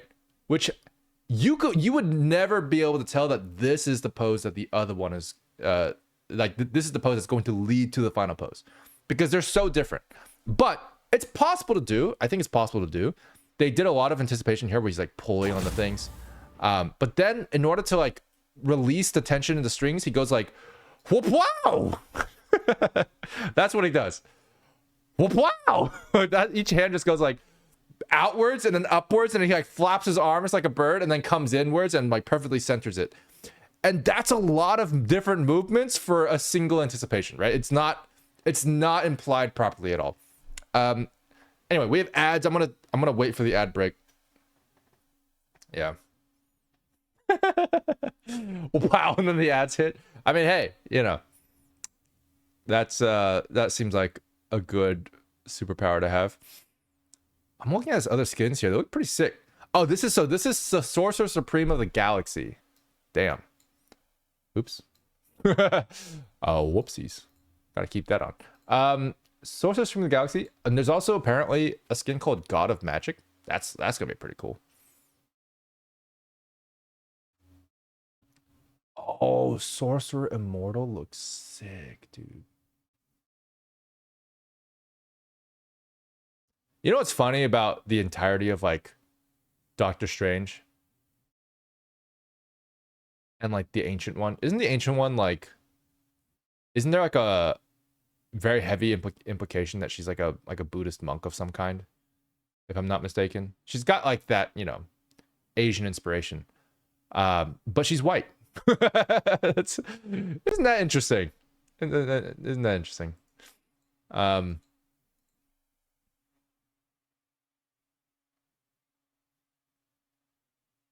Cool. Okay, we're back. Hello, welcome back. So, as I was saying, the issue with the anticipation is that it's building up for a transition between one pose to another. And then between those two poses, he's doing like literally at least 4 other poses here, right? You can see like he's basically drawing those hands with his arms first and then doing it. I don't think that's super necessary, right? Like you don't really need to trace those arms to form this pose. And if you did need to, you should have chosen a different anticipation pose, in my opinion. But what I would recommend, because there's a difficult challenge here going on, is that they're being forced to like go all the way down and then also have this perfectly parallel to the ground pose at the end, which also doesn't really make sense with that arc, right? So instead, what I would recommend is they actually do a pose where he sort of like, instead of going up, he should just go back. Or even if he goes up a little bit here, that's fine. But don't worry about going down. You just have this arc and then just do this. Like just go into the final pose from here and have the arms just appear, right? Because he doesn't need to go down this low. The arms don't even appear in the first place. So you do this and then you'll have basically more of a, like instead of like that, right? You'll have more of just a direct transition into this, which will feel more like he's actually like pushing the arms out of his body rather than drawing them with his own arms, which is fine. You know, from a imagery perspective, it's fine. So you do this and you have that come out and you have these hands actually sort of pushed together in a way that's satisfying because this arc is more satisfying. And so it feels like the anticipation actually pays off when you do something like this. You explode outwards and you come back in. Great stuff. I like it. So it doesn't do that, and therefore it falls flat a little bit. That being said, I like everything else that they're doing. I really like the ninjutsu that he's doing here. Very Naruto, very cool. And I think yeah, I mean I would give him a pretty solid score, but I can't give him a perfect score. So let's talk about what he gets. The Sorcerer, what's it called? Sorcerer Supreme of the Galaxy. Sorcerer Supreme of the Galaxy gets a Doctor Strange, Sorcerer Supreme of the Galaxy. I'll give him an A. He gets an A. He's not quite an S. Not quite an S, but he's good. He's quite good overall. Yeah. In the comics, she was an old monk dude from Nepal. I mean, there you go. Why is she white? I don't know. Anyway, let's see. Who's next?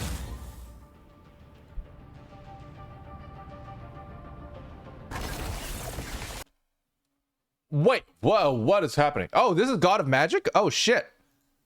I did not think this was Doctor Strange. Okay, what's going on?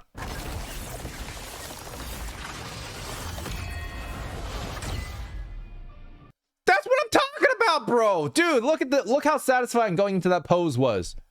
Holy shit. Damn. That was cool. That was awesome. So the arc that goes into this pose is just really satisfying. And I'm pretty sure, did he just like turn back time? Was he dead? Was he dead? Can Doctor Strange like revive people? That's sick, actually. I like this one a lot. This one's got a lot of cool things going for it. Even though it's super simple, it's very satisfying.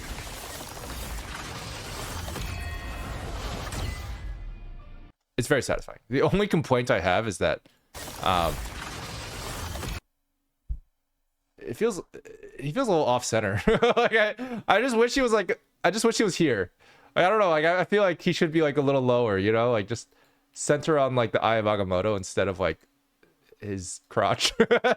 Like why is the center of frame his crotch? Like that's, you know, look, like guys, I'm straight up like the center of his frame. The center of frame is just, guys. There can be like the focus of the shot.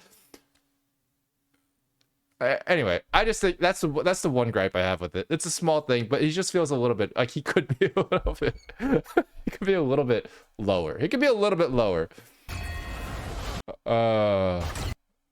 Anyway, it's good. It's a solid one. I I would honestly give God of Magic a decently high score. I can't give it like a super high score because it is really simple, and I can't really say like, oh yeah, it's like perfect, because I mean it's simple. It's not doing as much, but it's good. It's actually really good. I actually do think it gets an A. So yeah, it's good. It's a really solid A. Really solid A. Yeah. And there's one more strange skin. I see. I don't think it's on here. Yeah, it's not. This is Groot. He is Groot. Let's do Sorcerer Supreme Hulk. Wait, what? Whoa. Whoa. I did not expect that. Sorcerer Immortal. Immortal Strange MVP. Okay. This should work. Wait, this is a leak? Why am I looking at a leak? Is it not out yet? Should be out.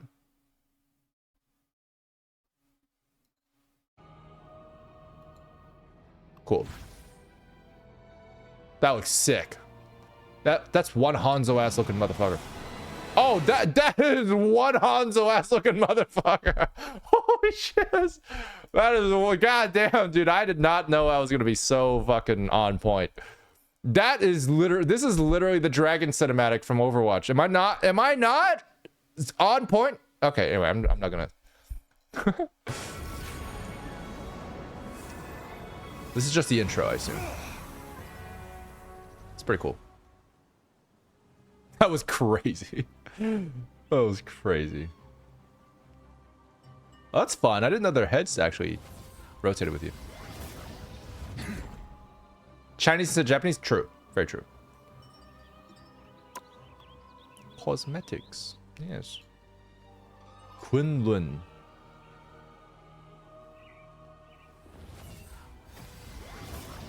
Holy shit. He's so cool. Where's the MVP animation? Let's go, let's go, let's do it. Here we go. Okay. Whoa! Not bad. Pretty good. Pretty good ending bit thing that was there. That's good. That's not bad. Interesting. I like this actually. So let's talk about this. Hang on. There's one thing I don't like about it, but it's a very nitpicky thing. Okay, there's like two things. Hang on. I feel like this is weirdly imbalanced. I'm not sure why they decided to like make him go like, hey, because he feels very bulky and very like imbalanced here. He could have very easily have like put his hand here, and like not been so like lopsided. So like if they kept him more balanced and like had him like actually push his palm out this way and like just rotate this way, like it would just be cleaner and like better. For the kind of like stature that they're trying to give him, which is like a very balanced, you know, immortal meditative man. So small thing there, just like I think it could have been like they could have easily done that. But other than that, there's a small thing here. I don't know if I it's just like I'm being so nitpicky, but like I just wish that wasn't straight. Like there's something there that feels like it needs to this part needs to be curved. Like this it just should be curved. It's a small thing. And it just shows like a minor imperfection, which is not a bad thing. Like there's like, you can have a minor imperfection here and that's fine. But this part in particular is like a momentum bearing curve. And it feels like it needs to have that momentum because otherwise it kind of goes like boop, boop, which feels odd. I think if it was like this and then like it had like a straight bit here and like a straight bit here, like that'd be fine. You know what I mean? But like that part just feels a little bit, the momentum is too great in this turn for that to be straight, in my opinion. Small thing. But this is really satisfying. I love the ending. The ending is fantastic.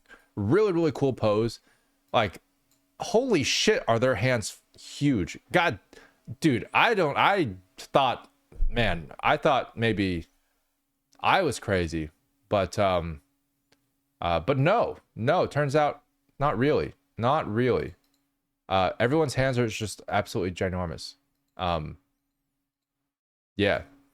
So anyway, But really, really good end post. This is like really, really well anticipated payoff here. Like the build up for this arc is set up throughout the entire, basically the entire thing with the dragon, and it really comes into its own here, and it feels like, oh wow, like it feels like everything came together. So I really like this ending. So I would give this, I can't give it an S either, but I would give it a solid A as well. And that's like 3 solid A's for Doctor Strange. Not bad.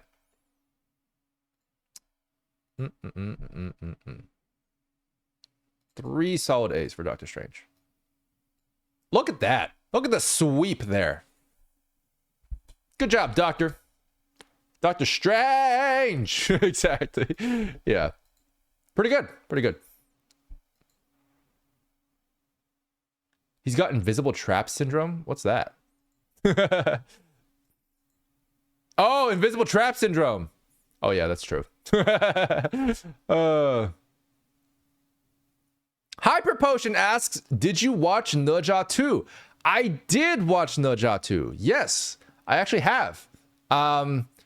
This was if you guys haven't heard of Ne Zha 2, it is the highest grossing Chinese film ever, I think, in China. And they actually did show it in theaters, like around my area for a little bit, and it is gorgeous. It is a gorgeous movie, guys. If you haven't seen Ne Zha 2, it's I do recommend it. I also recommend watching the first one, which is on YouTube for free. Like legitimately, if you guys want to watch Ne Zha 1, it's on YouTube for free. For free. Ne Zha 1 has a pretty good story. I really liked the movie, but the quality of the animation wasn't like that great. Ne Zha 2 has amazing animation, amazing graphics, incredible like special effects. Just like the visual mind of Jiao is like incredible. That's the director of the piece. And yeah, honestly, yeah, peak cinema. It definitely belongs in that category, in my opinion, as peak cinema. If you guys haven't seen Ne Zha 2, the visual aspect of Ne Zha 2 is incredible. The story is also really good, but it's not like perfect. The story could be a little better, but it's really, really good. So I would say go watch it, and you'll probably enjoy it. And for some context, Chinese films, man, Chinese animations are absolutely insane in their fight choreography. So you really think about like how bad fight choreo is in the West. Like just objectively, fight choreo is not very good. Chinese films have been doing martial arts, stuff for so long. The animation picks up on a lot of that culture, and like the animators there know how to do fight animations. They just know how to do it. Dude, the fight animation, there's this one scene, oh my God, with the legs, man. Hyper Potion, you know what I'm talking about. It's that one scene where they're just like, the hands are locked and they just fight with their legs for like 2-3 minutes. It's insane, dude. It's so good, guys. You don't understand. The choreography is so good. It's so good. I can't talk about it enough. I would actually love to make a video on it at some point if we can figure out how to get around the whole copyright thing. But like, man, legitimately, go watch Ne Zha 2 if you like fight choreo. It's definitely one of the peak animations in like mainstream that has like amazing fight choreography. Really creative and amazing fight choreography. Check it out. Check it out. Bro, I watched Billy beginner artists who do fight animation. They're like, it's my first time and it's the most beautiful thing ever animated. Yeah, that's what I'm saying, bro. Like Chinese animators know fight animation. Like they know fight animation. So on average, Chinese animations in general, like like Green Snake, White Snake. I never watched Green Snake. I watched White Snake. It also has great fight animations. Jiang Ziya also has great fight animations. But Ne Zha 2 specifically has, I think, some of the best fight animations I've seen in a while. Especially with like such a professionally rendered aesthetic. Like it's just gorgeous. It looks like a Pixar film, like in terms of its render quality. It's so like their budget was a lot higher this time. And they made like, I think $4 billion or something. I don't know. It's a really, really high grossing film. I think for context, Ne Zha 2, sorry, I'm geeking out about this now. Ne Zha 2 actually got has such a high box office globally.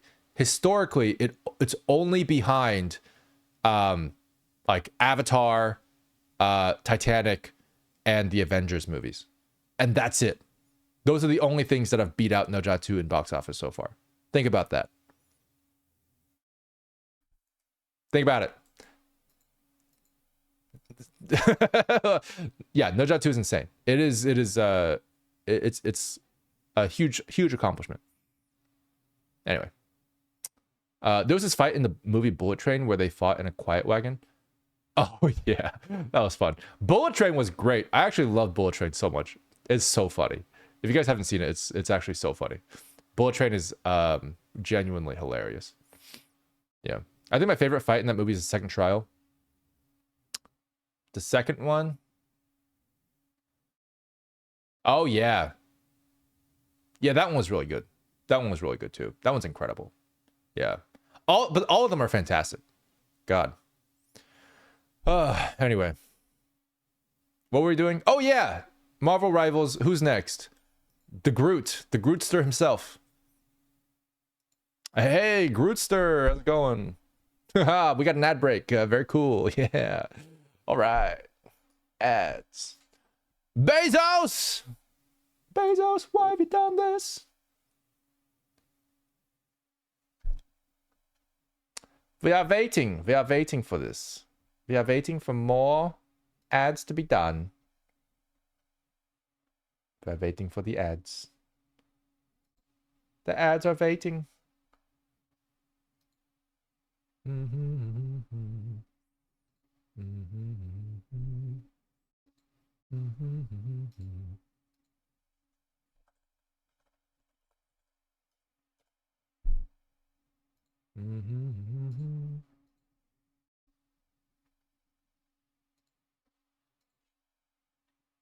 Three skins for Groot. I will prepare these skins as we wait for the advertisements. We shall prepare the skins. The skins will be prepared. That sounds terrifying. I will prepare his skin and lay it above a fire. It's like, oh my. I just wanted to give him a warm welcome. Let's see. Who is Groot? Who is Groot? I am Groot. I need to get his skins ready. Oh, you guys are back. Hey, welcome back. Oh no. Wait, there's 3 skins? I only see 2. I'm only seeing 2 skins here. Am I crazy? While I ignore the nature advertisement, Groot's crossover skin is the worst in the game. Wait, what? What crossover skin?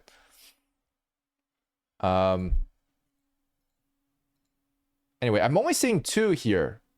Am I crazy? This is it's just these 2, right? Is there another one? Holiday Happiness and Guardians? Unless you're talking about unless you're including the default one, which is fair. Okay, cool. As long as I'm not missing one, I'm good. All right. What is this? What is this? Torbjorn looking motherfucker.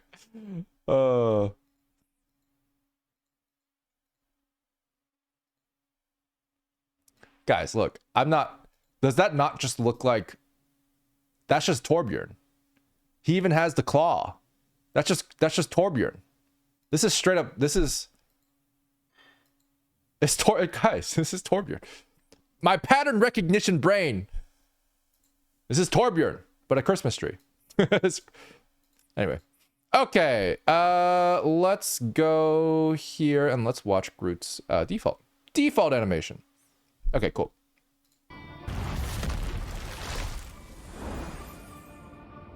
Oh no, that's I can't say that's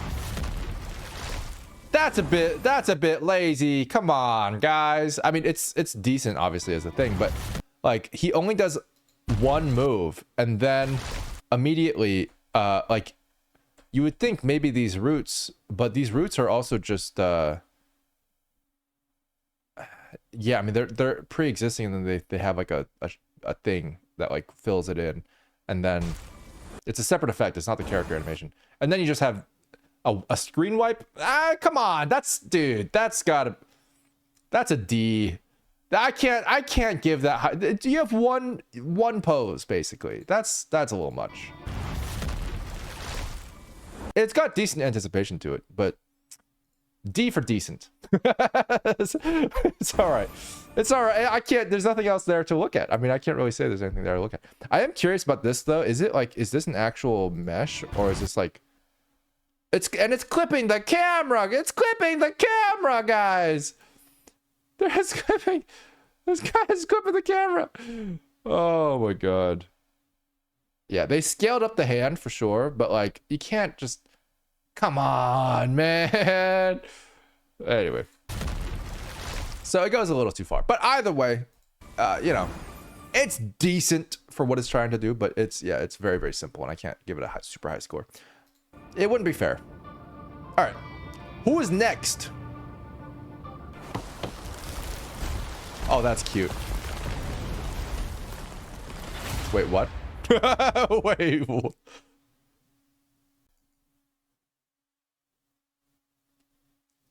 Something's off. Something. There's something. Something's missing. Something's off about this. I don't know.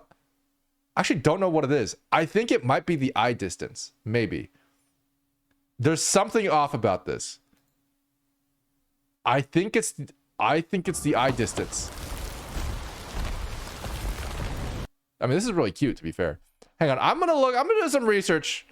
Groot Guardians of the Galaxy Volume 3. Yeah, that's what I thought too. His eyes are really far apart. Look how far apart his eyes are, right? Like they're not, it's not supposed to look human. That's kind of the whole point, right? But his eyes are so close together, dude. It's weird. It's weird. He looks too human. I don't like it, dude. I don't like it, man. Ooh, it makes me feel heebly jibbly. But that's all, honestly, that's all it really is. I think that's really the biggest problem. Like if you just I gotta Photoshop this. Hang on. I gotta do some science on this real quick. Okay. We're just gonna bring it into our handy dandy paint, right? Let's see if this works.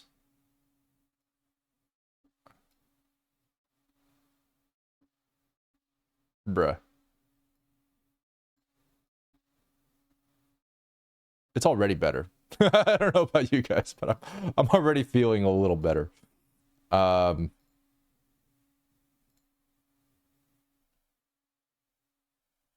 It's not like super accurate, but no, I still don't like it. There's still something weird. But the eye spacing for sure. I also feel like the eyebrow ridges being so pronounced is also a little strange, but you know, you can't win them all. Because yeah, there's no eyebrows. Not really.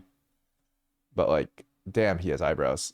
Like, he doesn't need those eyebrows. He doesn't really need them. Like, you went a little too hard there, guys. That's a little too much.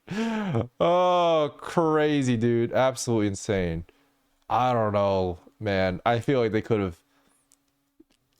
have copied the reference a little bit closer. I don't know, dude. Anyway, he feels better than before. Let's see what he looked like before. Hang on. Oh! Okay. Yeah, that is better than before, that's for sure. That is not, I don't like that. I don't like that. That's okay. That's not the best, but it's better. But I don't like this at all. I don't like that at all. Oh man. For me, it's the lips and the teeth. There's teeth. You're right. There's teeth here too. Oh man. Yeah. That is a little strange, man. I don't know. It's a little strange. Oh god. Yeah. It's not my favorite. That's for sure. Not my favorite one. How's his animation though? Let's talk about that, shall we? Shall we?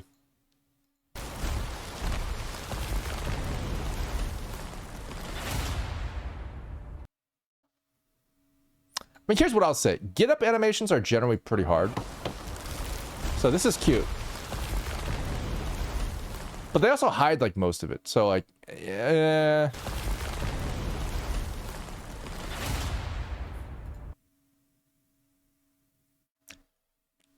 It's, I mean, there's no anticipation. His whole like I'm rubbing my chin thing feels a little out of character, if I'm being completely honest. I'm not like a huge fan of this one, honestly. Not a huge fan of it. I think it's a C. It doesn't have any payoff, right? He just stands up. It's a C. It feels like it's a pretty low energy one. It's a C. I really like Rocket at the beginning though, to be fair. But yeah. Maybe he was drooling. Oh, I guess so. I guess so. Maybe, yeah. Feels kind of weird. I didn't know he could drool. Anyway.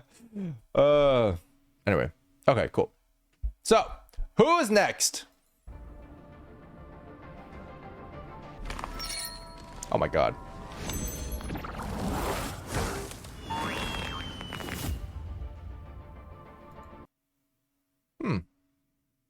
So he sneezed into his hands. That makes sense. It's very hygienic. Is he allergic to pine?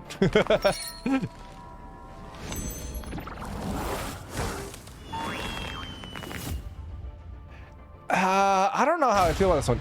It's interesting, actually, because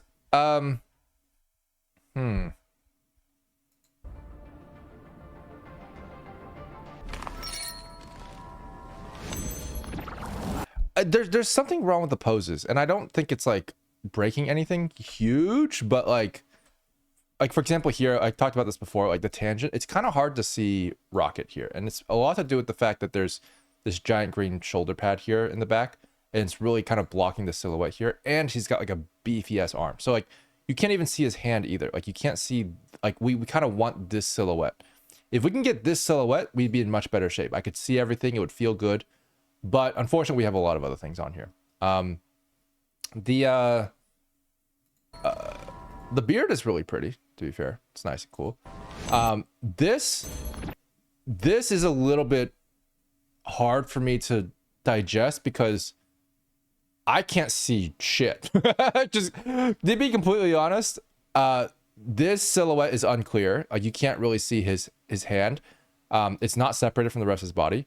His two hands are not separate from each other. It's really, really hard to see.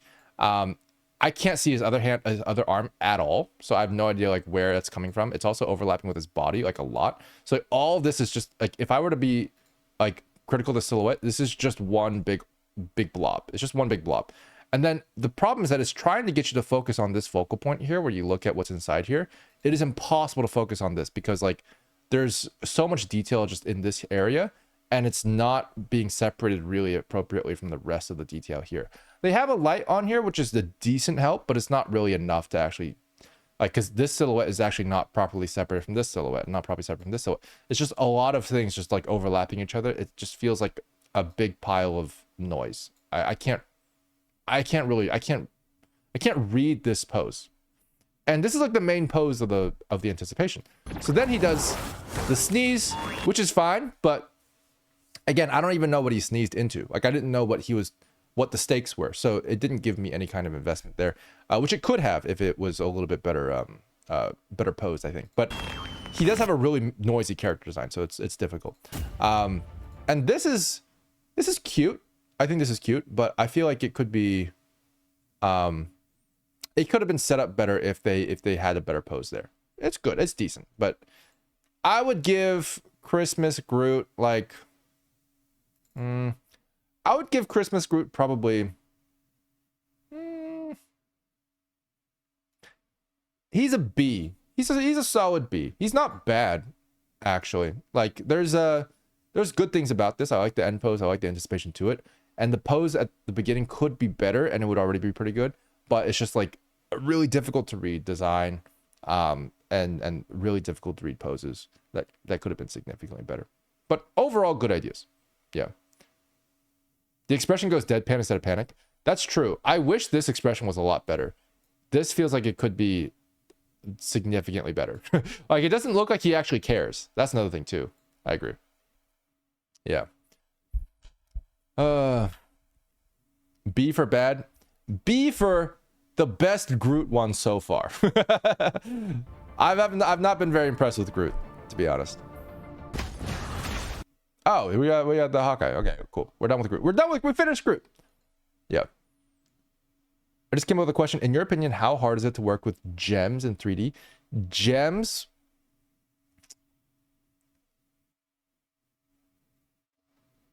I give it like a B. I don't know. It depends on what you mean by that question. Because like, are you talking about shading? You're talking about animation? You're talking about, you know, a bunch of different things. But anyway, we have... Oh, we still have 5 characters? Oh my god. 1, 2, 3, 4. Okay. Who is this? Magneto? Oh shit.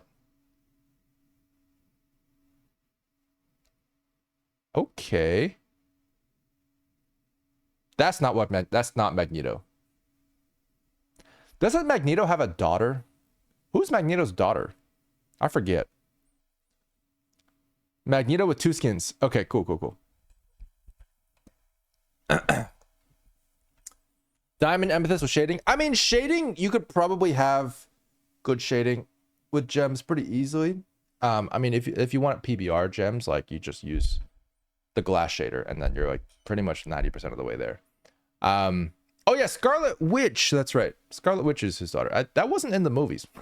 But yeah. Yeah, I mean, gems are not too hard to make in PBR.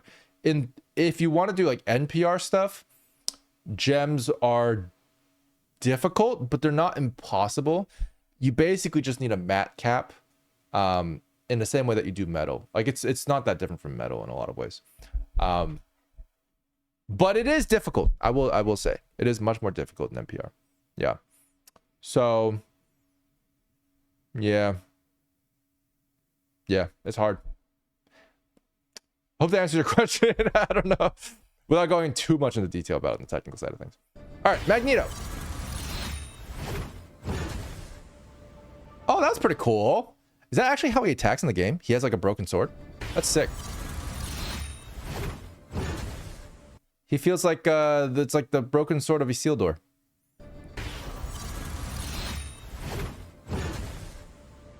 It's good. There's a slight bit of anticipation missing, but it's mostly there. Like right here, I feel like they could have pushed it up a little bit. Like right here, they could have pushed it up just a little bit more, just to have that drag be a bit more apparent. And I think if they had one frame where his hands was actually like moving forward already, and this thing was still moving backwards while this was moving forward, that would give the proper amount of anticipation for when the slingshot's towards his hand, which would feel more like a payoff. Very small thing, overall pretty good. Yeah. Ah, Sigma and Zarya. Okay, fair enough. Cool. Gravity guy. Oh, it's his melee. Awesome. Well, fair enough.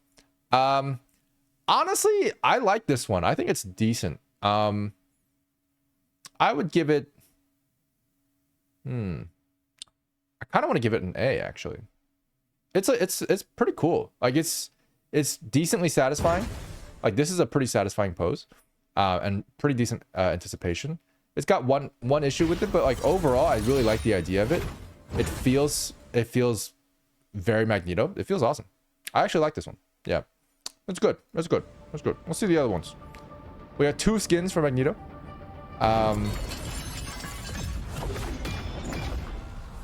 Okay.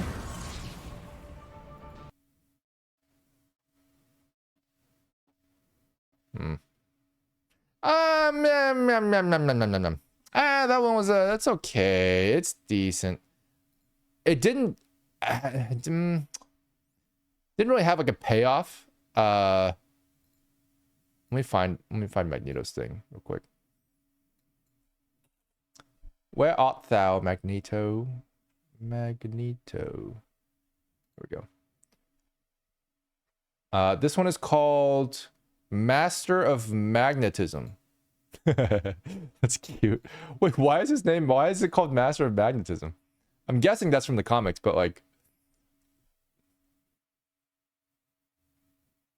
Oh, it's referencing a comic cover? Okay, fair enough. Master of Magnetism. Advertisements. We shall wait for the advertisements to end.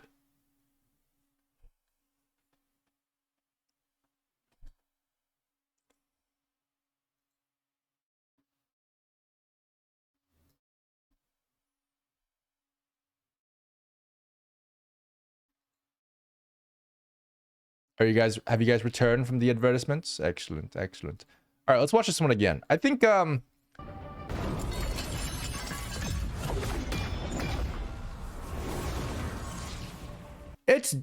mean, the idea is cool. I think it's good. I think the payoff for the X is like, it could be a little better, but it's not bad.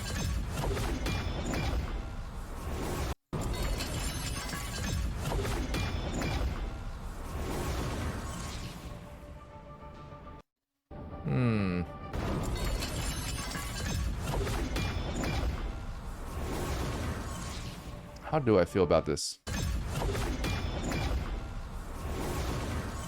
Honestly, I can't really fault it for a lot of things. Like, it doesn't hit super hard, but it does everything pretty well. Like, it has good arcs, it has good impacts, it has good framing at the end. I can see this being really, really cool from an idea perspective, because it is obviously like X-Men and stuff. I think like the payoff is not as strong visually, but I think does have some impact to it because it's cool.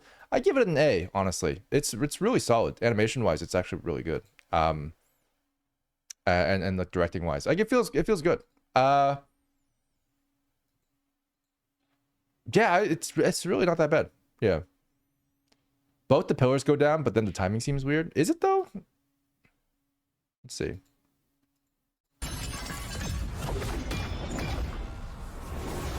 Oh, because both of them go... Because they both come towards camera at the same time. Yeah. You're right, the timing is off, but I think that's actually fine. Because like they have to focus on each one individually. And they don't have as much time. It doesn't really bother me too much. But you're right, technically. Okay, fair enough. So that's Master of Magnetism. Who is next? King Magnus. Damn, that's badass. Is he on here? Let's see.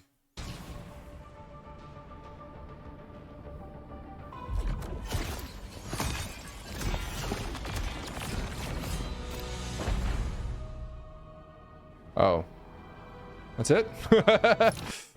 Hang on.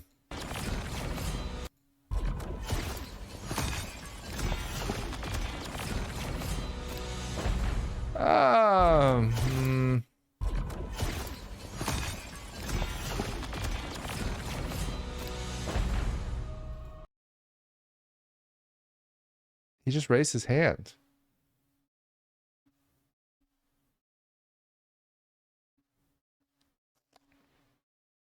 I think the skin looks awesome. This animation, man, so like he just like,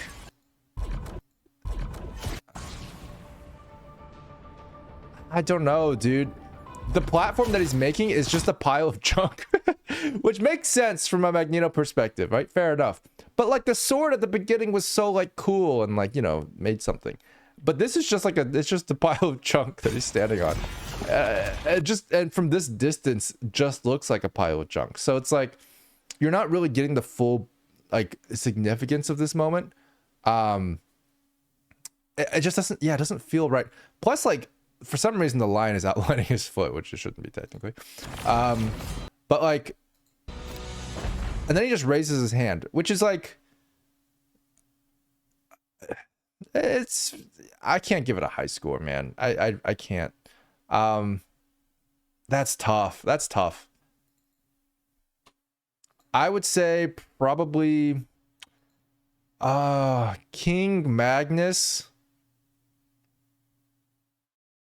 I gotta give him a C. I mean, the animation, there's not a whole lot happening and there's not a whole lot to be like, it doesn't feel satisfying to me. And there's not a lot going on. Yeah, he's a C. Yeah. Did you say arm? Just don't say dangerous. Oh, he's armed and dangerous. I'm sorry.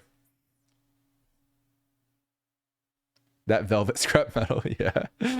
Oh. The raising of an arm impact rate, yeah, it's always so funny to me. All right, that's Magneto. Who is next on our list of Ooh, Penny Parker. It's Penny Parker time. All right. I'm excited to see Penny's stuff because mechs are always really cool.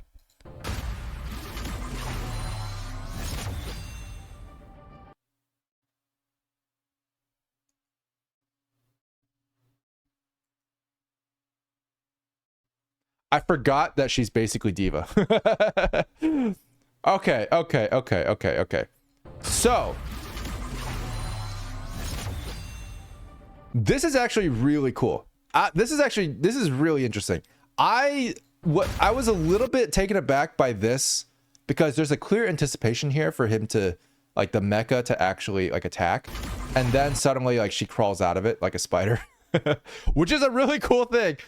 And then she does this cool diva pose and then, like, basically, you know, sits on the mech. It's a really, really cute pose. I like this ending pose a lot. I actually think the subversion of expectations was really good. Because the momentum actually transfers over really well. This is actually the best default animation I've seen so far. This is really, really good. I'm actually tempted. I think this is an S. I think this is actually an S tier. Because that subversion of expectation is actually done pretty masterfully. Because the momentum there goes into her pretty, like, seamlessly. It doesn't interrupt the momentum, even though it's, like, wrong. Even though there's something wrong about it, because the windup turns into a spin. It's like, how do they make that work? It's actually, I'm just kind of flabbergasted. That's really impressive. Yeah. I like it. When did this heart finger become a thing? Oh, from Korea. Like, it's been a huge thing in Korea for years. Ever since Korean pop culture has been taken over, it has been like, that's the main thing. That being said, technically speaking, she's doing it wrong. She's technically not doing it right. She's forming a heart with her knuckle. Technically, you're supposed to form a heart with your index fingers. Like, it's supposed to be like that. That's wrong. But that's fine. They drew the heart. Everyone gets it. But that's fine. You know, that's okay. Yeah. But that's cute. I like it a lot. Good job, Penny. Go away. I don't want to see you.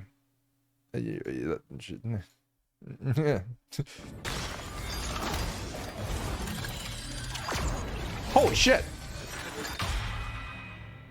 Okay, that was pretty cool.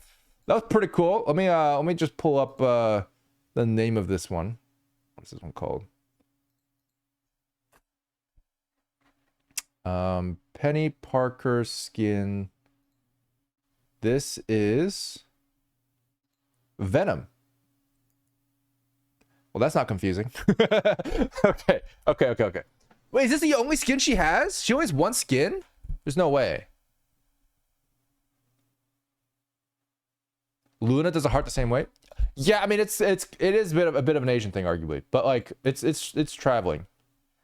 If you see anyone do it, you're sort of like, oh yeah, they're immersed somehow in Korean culture. Like, that's just kind of how it's been spreading.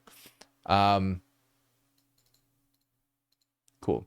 And especially with pop idols, so it makes sense that Luna still has it.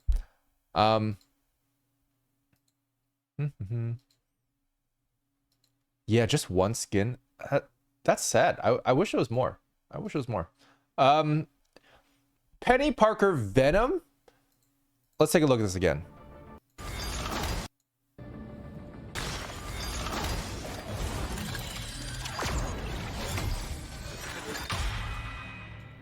This is tough because this is actually really, really cool. But there's just one thing that they have that isn't quite right, which is right here. Like, they have a spin and then she just stops in midair. For, like, no, it doesn't feel like there's no physical reason why she would stop in midair like that. So it just feels like a little bit like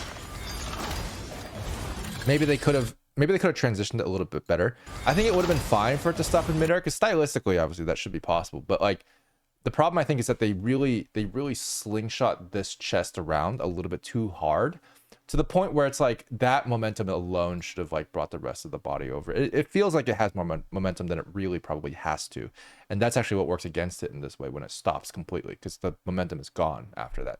So it like pulls in that momentum and then just sort of stops. I wish that they just had a more of a gradual spin to this location, just so that it would feel more physically, you know, practical. But you know, it's a stylistic thing. I can't really fault it too much, because everything else is gorgeous. Like, that feels great. This feels awesome. This anticipation to this final pose is gorgeous. I love this animation overall a lot. It's really, really cool. So I have to give it, I give it a pretty strong A. Like, it's a really strong A. I like it a lot. Yeah. Ultra epic future stabilizers. Yeah. I mean, yeah, probably. You're not wrong. Yeah. Some characters are getting this shorter than the stick. Like Black Widow's getting her third one, and Storm only got one. Yeah, that's crazy. That's a wild. Yeah. Despite Penny not playing anything like Diva, she's very, as a Zoomer say, Diva coded. Yeah, she probably, I'm assuming she plays a lot more like Spider-Man as a general rule of thumb, obviously. But does she have a baby form? Does she have like a baby Diva form as well? With a gun? I assume she does, but maybe not. But yeah, that's the only two skins we have for Penny. So sad. Oh, that's Hulk. That's right. Yeah. Devs always have favorite characters. It's true. It's true. Can't blame them. I think it was like a Jaden animation video that I saw where she was talking about how there was like a Pokemon card thing that she went to, and then like the guy who like made all the Pokemon cards was like answering questions. One person was like, "Hey, why is there no like Mantine cards or Mantite cards or something?" He's like, "Oh yeah, we haven't made a lot of Mantite cards." Turns out like he's just like, "I just like to make cards for Pokemon I like, and my favorite Pokemon is Gengar." And then people are like, "Oh, there's like 20 million Gengar cards with alternate arts." And it's like, that makes a lot of sense. We need more Gengar cards. Where's the next Gengar card coming from? And it feels kind of like it feels kind of like this. She sets up nests and zoning. Oh, that's really cool. She plays by setting traps on the floor. Huh. Pretty unique to hero shooters. That's awesome. That is pretty cool. That's pretty cool. All right, who's next? We have Thor, I believe. Is that right? Thor is next. Yes, Thor. Thor. Thor.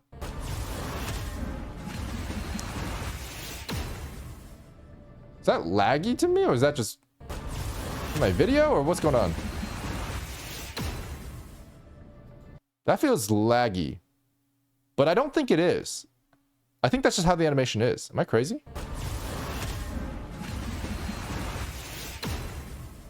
Yeah, okay, it is. It's the effects here that are lagging behind slightly. Interesting, very interesting. Yeah, so the FPS kind of drops for a second. Yeah, there we go. So see how the lightning here is not moving until here? It feels a little laggy there, but that's okay. I think that's just like an artifact of the gameplay. I don't think it's actually anything crazy.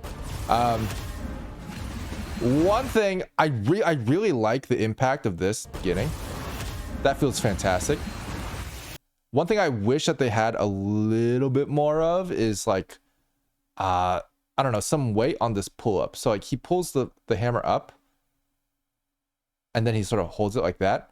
I kind of wish that the momentum here was like he had a little bit, just a little bit of his hand going like this, right? Like a little bit like that, and then cashing it where it is. Because that way you get a nice like, for like a little dollop, you know, of the hand at the end, if that makes sense. A little dollop of an arc at the end to really put a period at the end of that sentence. Which would really help that momentum transfer into his hand more nicely. It's a small thing, but like by having that like slight jerk, if you ever use like a lasso or something, you'll like, you know what I'm talking about. It's a really small thing to like really pull it in at the very last second to really get that like last bit of swing momentum into your hands. Because the very last swing of like of like a jump rope or something like that, you know, where you're like swinging around, the very last swing will look different in real life. It'll have a more exaggerated arc because you have to change the way it moves so you can catch it. Otherwise, it'll just fly out of your hand if you just let go. So it doesn't work that way. So that's a small thing. Everything else about this is really, really powerful. And actually, I like it. I think it's really good. I would give Thor a pretty solid A. Which is now far outnumbering the Bs, which I realize. Damn.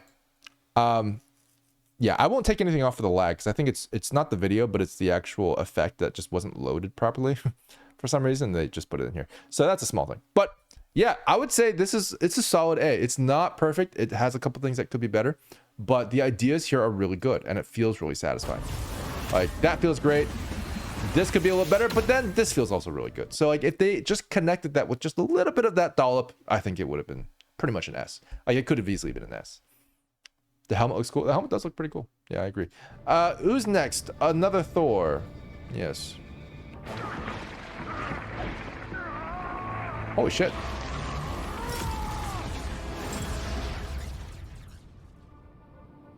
Okay, pretty cool. Is this from Love and Thunder? Oh, is this when he's fighting Christian Bale? Okay, fair enough.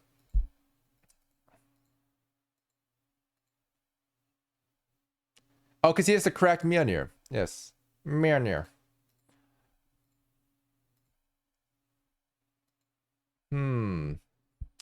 Love and Thunder Thor.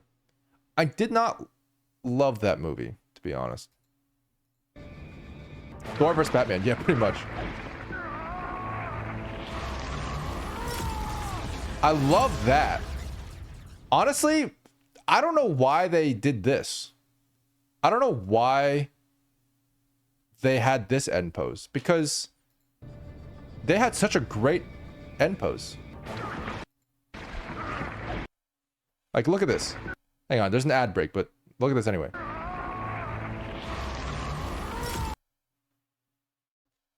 Just make this the end pose, bro. Like, this is great. This is so satisfying. Ah!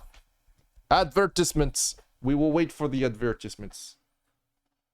Oh!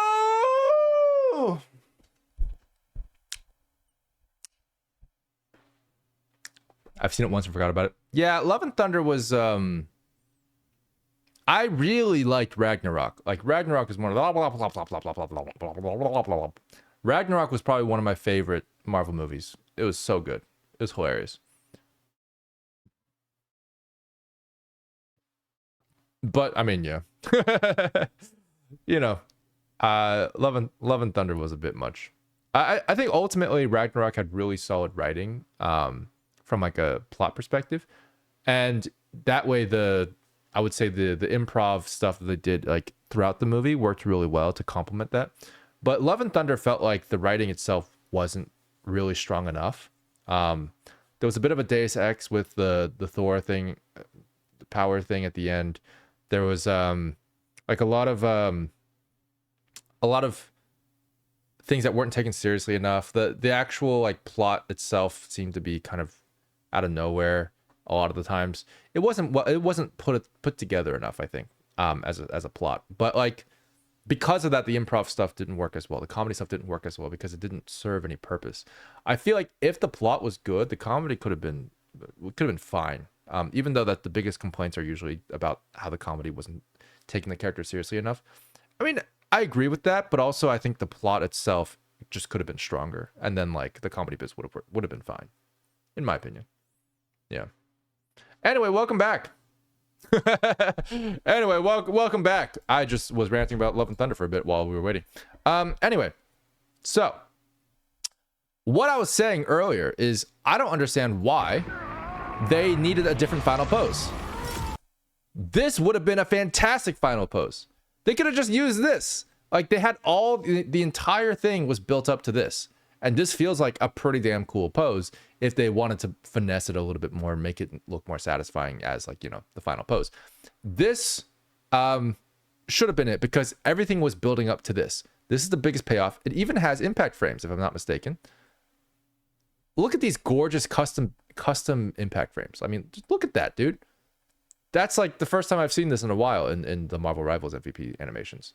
And then they just do this, which is like fine, but it's like it's like saying a full sentence that feels fantastic, and then just the last two, like the last sentence is just like 2 words, like as if or something, right? It's like there's nothing really like powerful about this last phrase of animation. But they're using it as like the exclamation point. It doesn't really quite work as well. I guess because it's a legendary crossover, they felt they needed to add more for the MVP screen. I mean, maybe, to be fair, but like I feel like they had built the anticipation up to this, then sure, but they built it up to the explosion of power, and then he just does a thrust, and it's like, okay, the second one didn't have as much build up to it, so it didn't feel as good, so it feels a little off. Yeah. SpongeBob's essay, the yeah, exactly. Then again, the Loki MVP kind of puts a damper on that theory. That's fair. Loki MVP was great. Okay, so where does Love and Thunder go? I would say, nope, that's the wrong one. There we go. Love and Thunder. Love and Thunder is Love and Thunder is actually really satisfying. I do like it a lot, so I have to give it an A. Like, it is really satisfying. It just feels like the second half is just not being taken advantage of as much as it could be, but it is really good. I can't fault it for that. Okay.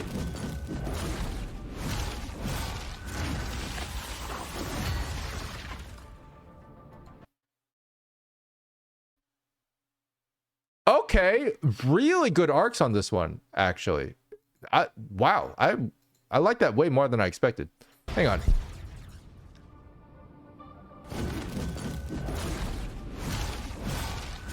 Holy shit.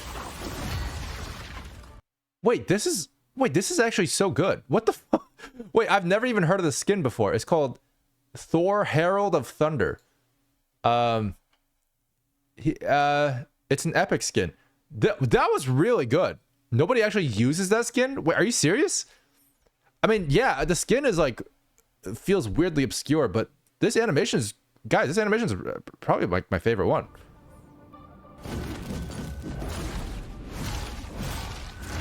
Just from like an animation standpoint, they do everything right. They do a really good job. So like, if you take a look at, like, he's got a really good impact here, but doesn't let that momentum die. He like brings it around here, and where does it go? Into this beautifully transitioned swing attack. Then this goes back up like that. Feels really smooth. Comes in, has a great pose, really good. Like, look, I mean, just look at the posing here, right? It's like, it feels very clear. Granted, like this could be like, you know, a little bit more tense. His hands a little bit relaxed, but that's fine. And then it has a great payoff. Like, this is a really, really good payoff. It feels solid, like very solid. Most solid one. I don't want to say like, oh, this is like incredible, but like, there's absolutely like, there's zero things wrong with this one. This is done really well. Damn, that's tough, because I kind of want to put it in S. But it's not quite as good as the other S's. Like, I can't say, I'm not gonna lie and be like, oh yeah, they're the same. But I would give it like an S minus. Like, I would give it like, I think it deserves an S. It's not quite an A. Like, it feels better than an A, personally. Damn. Okay, interesting. I didn't expect that from Thor, but good job. You did good. I was looking at the other Thors and I was just like, oh, it feels like there's gonna be a solid A throughout, but this is surprisingly, I think, just a little bit too good to be an A. Still not quite as good as the other S's, but I gotta give him an S anyway, because I think it's fair. They did a good job. Okay, well, there's Thor. Now we have Venom. Venom. Oh, he's next.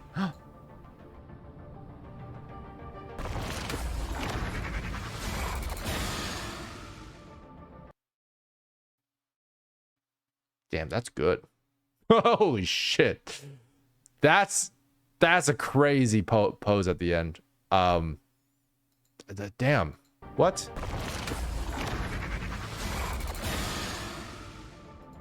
It's man. There's one thing that could be better. One thing that really bothers me.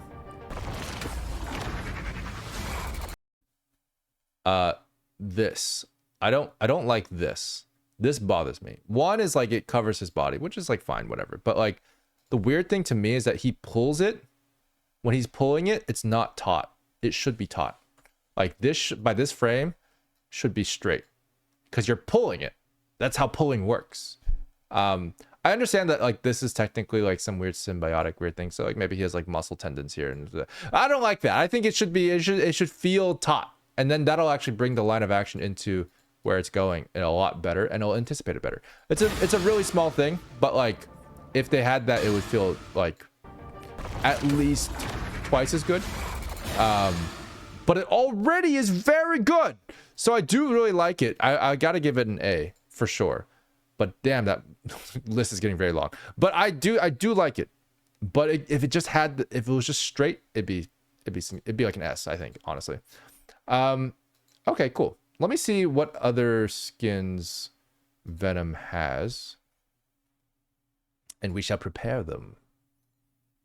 What the hell is this?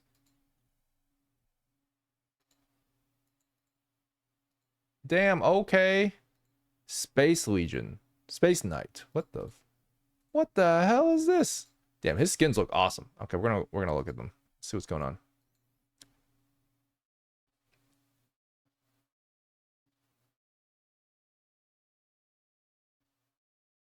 Wait, Thor had another one from his last event? Oh, but it's rare. Okay, so no, I see.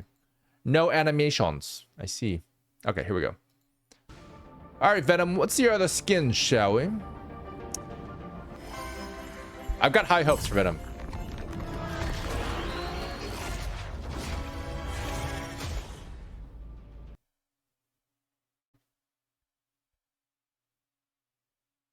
Interesting. Okay. Not what I expected at all.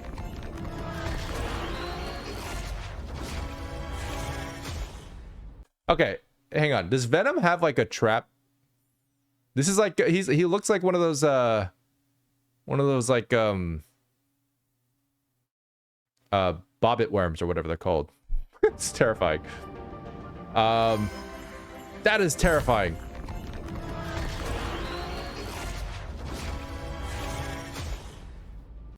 Interesting. He can come out of the ground in a like. Oh, okay, cool. I see. The dude had his tongue sticking out of the ground like an aquatic creature. That's what I'm saying. This was interesting. I actually like it. I think it's cute, but like this is fantastic. I like that a lot. But I feel like this wasn't built up to enough. I think they could have just had like a little bit more time before he looked up, and that would actually feel better because you kind of get like this suspense of like, oh, like is he a crazy monster? No, he's just a smiling crazy monster, right? Like that would have felt a little bit better. But they didn't give it quite enough time to simmer, so I'm losing a little bit of that. But either way, I think it's cute. Snow symbiote. I give it a solid B. It's a solid B.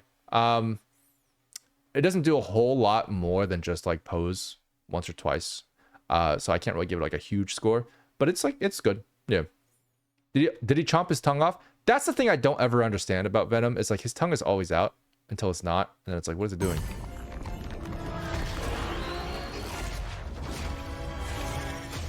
But I'm not going to fault it. I mean, that's just his design. He looks like a xenomorph. I mean, he does, yeah. I mean, also, I thought the middle part was his eye. Like, when he comes up here, I was like, oh my god, it's a one-eyed monster. That looks like a one-eyed monster right there. I'm just saying, you can't really see his other eye, so it doesn't really like give the Venom look. But that's fine. If I saw that in snow, I'd probably wish for a polar bear to take me instead. Honestly, fair. Well, I don't know. I feel like polar bears would kill you more slowly. So, you know.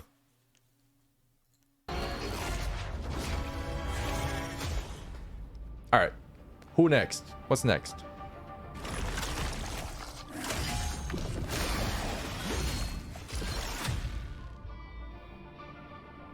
That's terrifying. That's way more terrifying than the other one. This guy feels like he's got a brain. Hang on. Holy shit. Okay, I thought that was his belly. There's no way. Am I the only one who thought that was his belly? Hang on.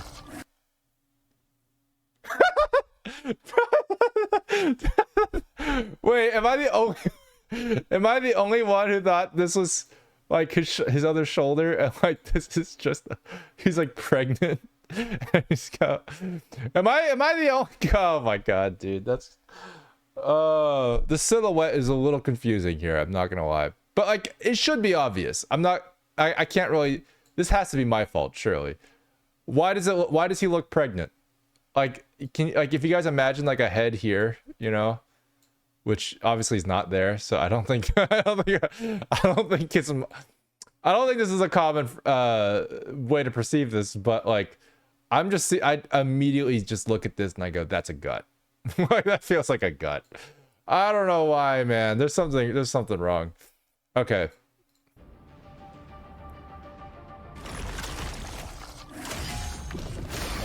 I will say though, there's a better pose to choose for this. There's a better pose to choose. Why did they choose that pose? Because this is really, really cool. And it's also really, really straight on and forward. I don't think they had to rotate his chest towards the viewer all that much, honestly. Like, if they just did this, right? Like, see, that actually feels better in my opinion. Because you get this kind of idea that he's just getting ready to attack something in front of him, but he's looking down at his like hand. But instead, right now, what you look at is you're seeing essentially this guy who's like super concentrated on his hand, and he doesn't look like he's about to attack anybody. So it gives a little bit of that, like, this gives a little bit more of this menacing look because he doesn't really give you the attention.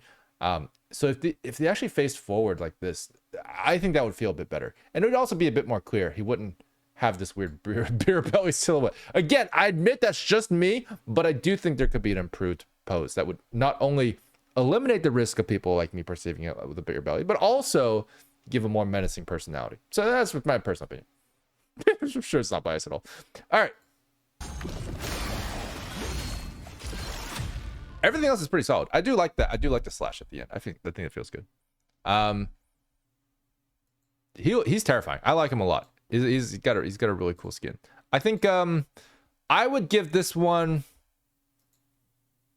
I'll give him an A as well. He's dude, these are getting way too good. Why are there so many A's? That's kind of crazy. There was not that many A's last time. That's kind of crazy. It's good. They're doing a good job with the Vanguards so far. I was expecting more B's, not gonna lie. Okay. Good job, Venom. You did good. Who's next? I believe it is The Thing. It's time for The Thing. Let's go for The Thing. The Thing MVP animation. Does he have any skins? He's pretty new, so I assume not. Oh, he does. Oh my god, the trench coat. We've got the. Where is the?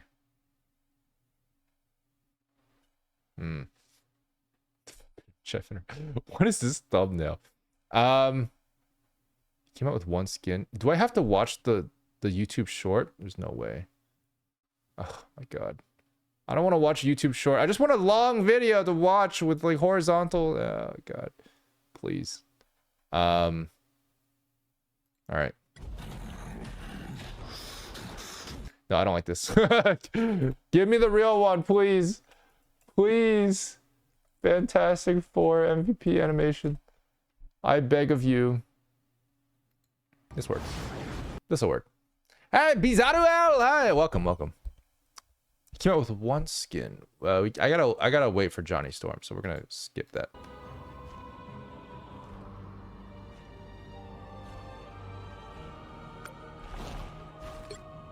Isn't he a scientist as well? I forget.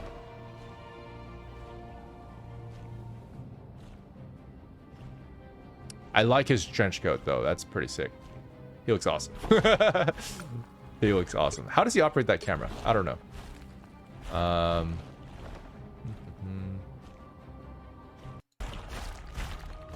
Intro? Oh no, that's an MVP. Oh shit. Oh damn. Wait, actually good. Really good anticipation. Oh my god. Wait, we got an ad break. We got an ad break. Give me a second. I'm gonna collect my things. There's a joke on the. So I'm getting the thing. Anyway.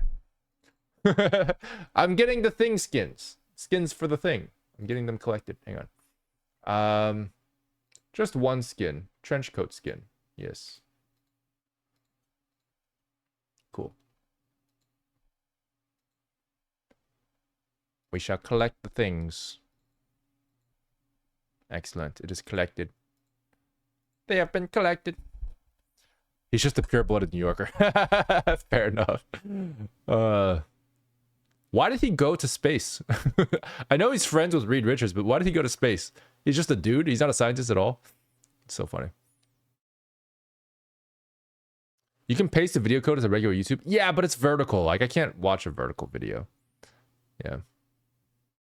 He's got that gabagoo.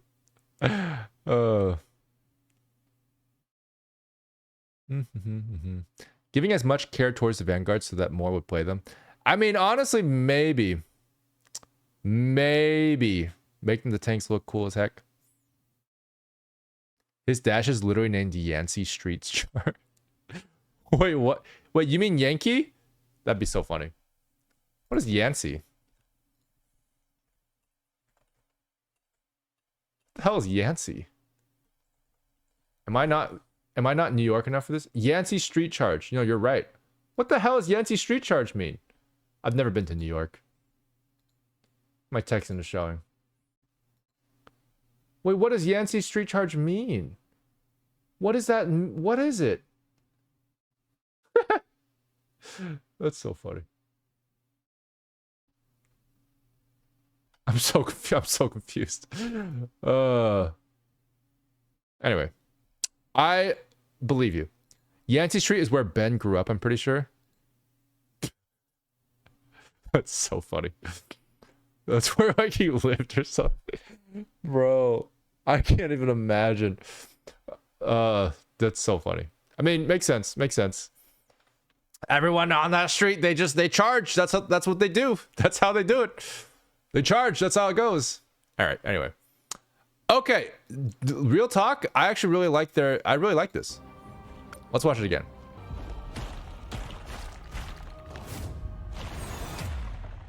Look at that anticipation, guys. Look at this.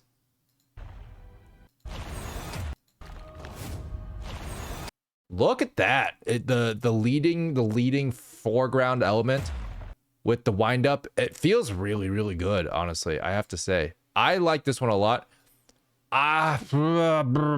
It is just one pose though, but it does do a kind of a thing. I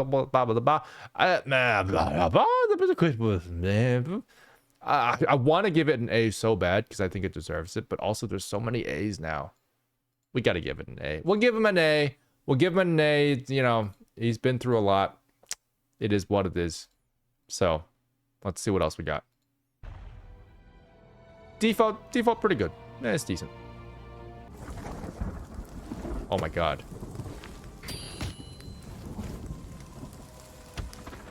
What? Wait, that was sick. Wait, that was sick. Wait, what? Wait, I don't remember this. Oh, this is the intro. No wonder. Wait, dude, this was wait, I love this vibe so much.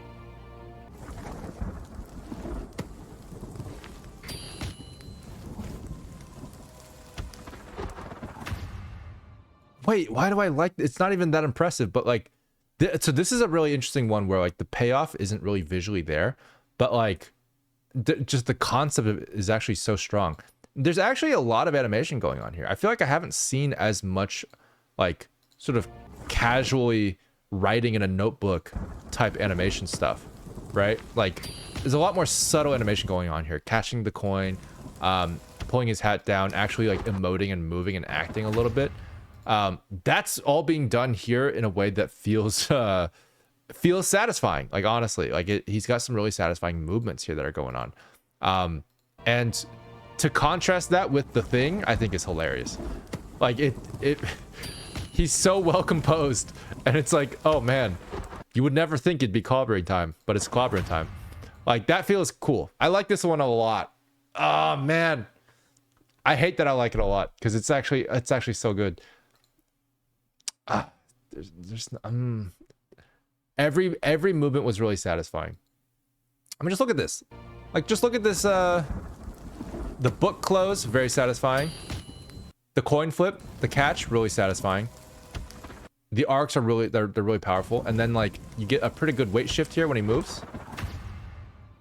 I mean, it feels good. It feels good. Even the final image is not bad. Like the whole point is that his demeanor is like the opposite of what you expect, and it feels like a payoff for the character.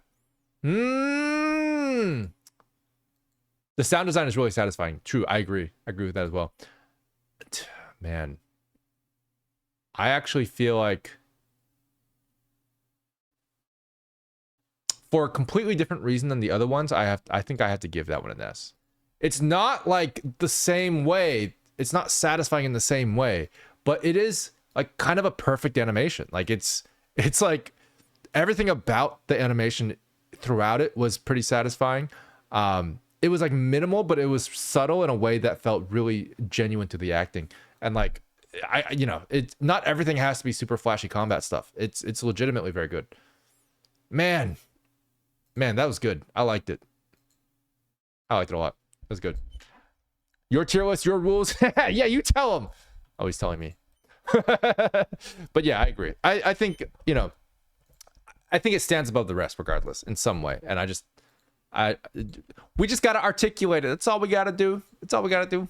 Anyway, that's the tier list. Let's go. We did it. We did it, guys. Everybody's clapping. Everybody's good. Can you hear my clapping? I don't know if you can hear my clapping. But either way, I'm done. I did it. I did that. That was me. Oh man. Oh man.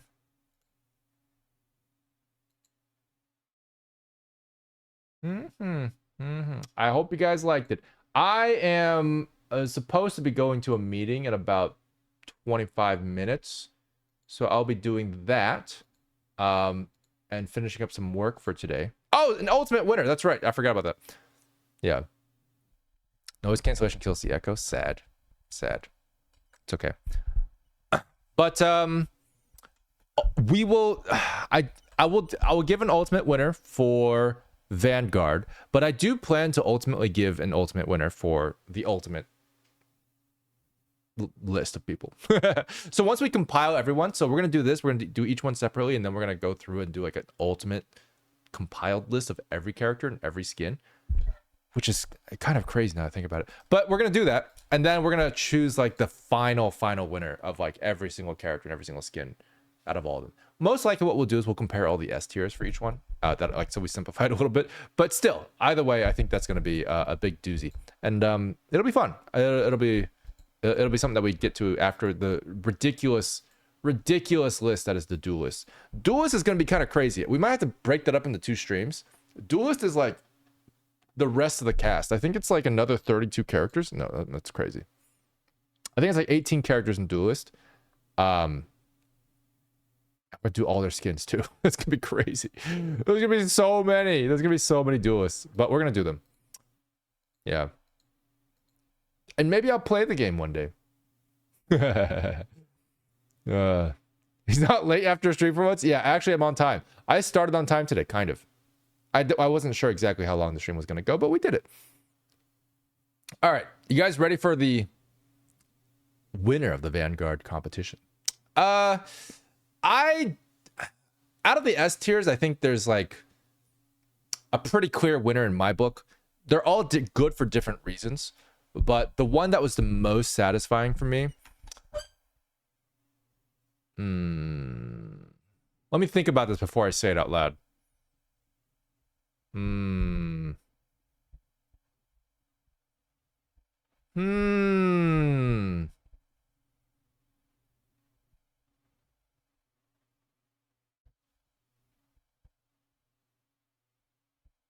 Yeah, no, I think the best Vanguard animation is probably Captain America, the Talon one. Fuck, what's his name? What is his name? Talon of America. What's it called? Talon of Steel. Fuck. Hang on. I got this. I got it. I can do this. Captain America, Talon, Galactic Talon. There we go. I did it. I did a chat. Yeah. So I think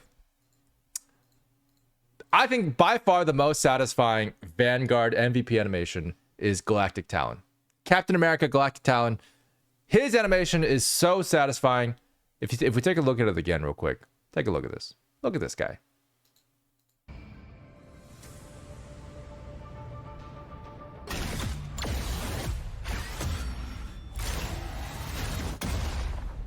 That's solid, dude. That's solid. That's solid AF. Man, it is it's got so much anticipation and so much buildup. Everything leads to the next thing, and it comes together into this great pose. So, I mean, that's really it. I think it's by far the most satisfying one. A close runner-up, in my opinion, is Penny Parker, just because of how creative its wind-up subversion was. I really, really like that as well, honestly.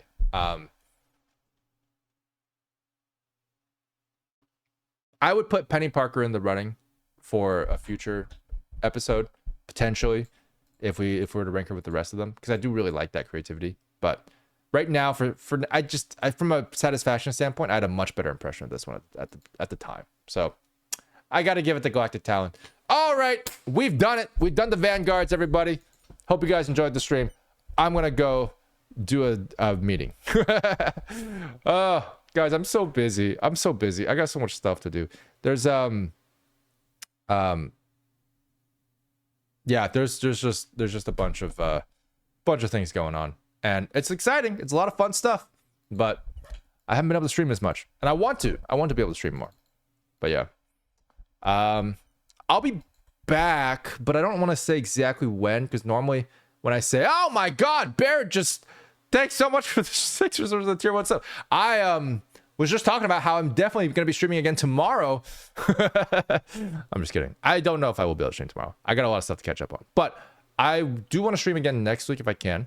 That's the goal, and that's what I said last week or 2 weeks ago. But I just want to make sure that I do stream at least once a week. That's where I'm going, and that is what Pad 24 is gonna get. Is gonna get a reliable streamer who's gonna come every single time. Not at Frick AM. Honestly, the weird thing about that is I'm getting my sleep schedule fixed up, guys. Like, straight up, I'm doing a lot better. I'm actually sleeping at like a normal time, like 3 instead of 9, which is good. And that's feeling good. But I have to also figure out what my day is gonna look like with that in mind. I would like to stream earlier. I'd like to wake up earlier and stream earlier than this, but we'll see. Was your sleep schedule just to be able to work with everyone in all the different time zones? I wish it was that sympathetic. No, it is just me rebelling against time. Straight up. Guys, if I'm gonna be real with you, I think a lot of my inability to sleep on time is me feeling like I have a whole task list I got to do that day, and if I don't finish it, I can't sleep, and that means, gosh darn it, I'm just gonna wake up later the next day if I don't get something done, and that's really bad, because really I should be prioritizing my sleep schedule as one of the tasks, but I don't. So it's like one of those things where it's like, if I just don't go to sleep, the day's not over, but like I lose a day later, eventually. So it's like, bro, it's really not, I'm not gaining any time, not by any means. And if I don't have a good sleep schedule, I lose energy the next day. So it's actually pretty bad. I'm not satisfied with it, which is why I'm trying to fix it. But that's what happens when you have so much on your task list that it's like physically impossible to finish, but you give it to yourself anyway. And yeah, I'm working on it. But I guess one thing before I go, do you guys have any random Q&A questions you want to ask before I leave? I got like 10 minutes. Yeah. I mean, in that sense, Pat and Barrett, you came just in time. It's Q&A time. It is Q&A time. Let's do it.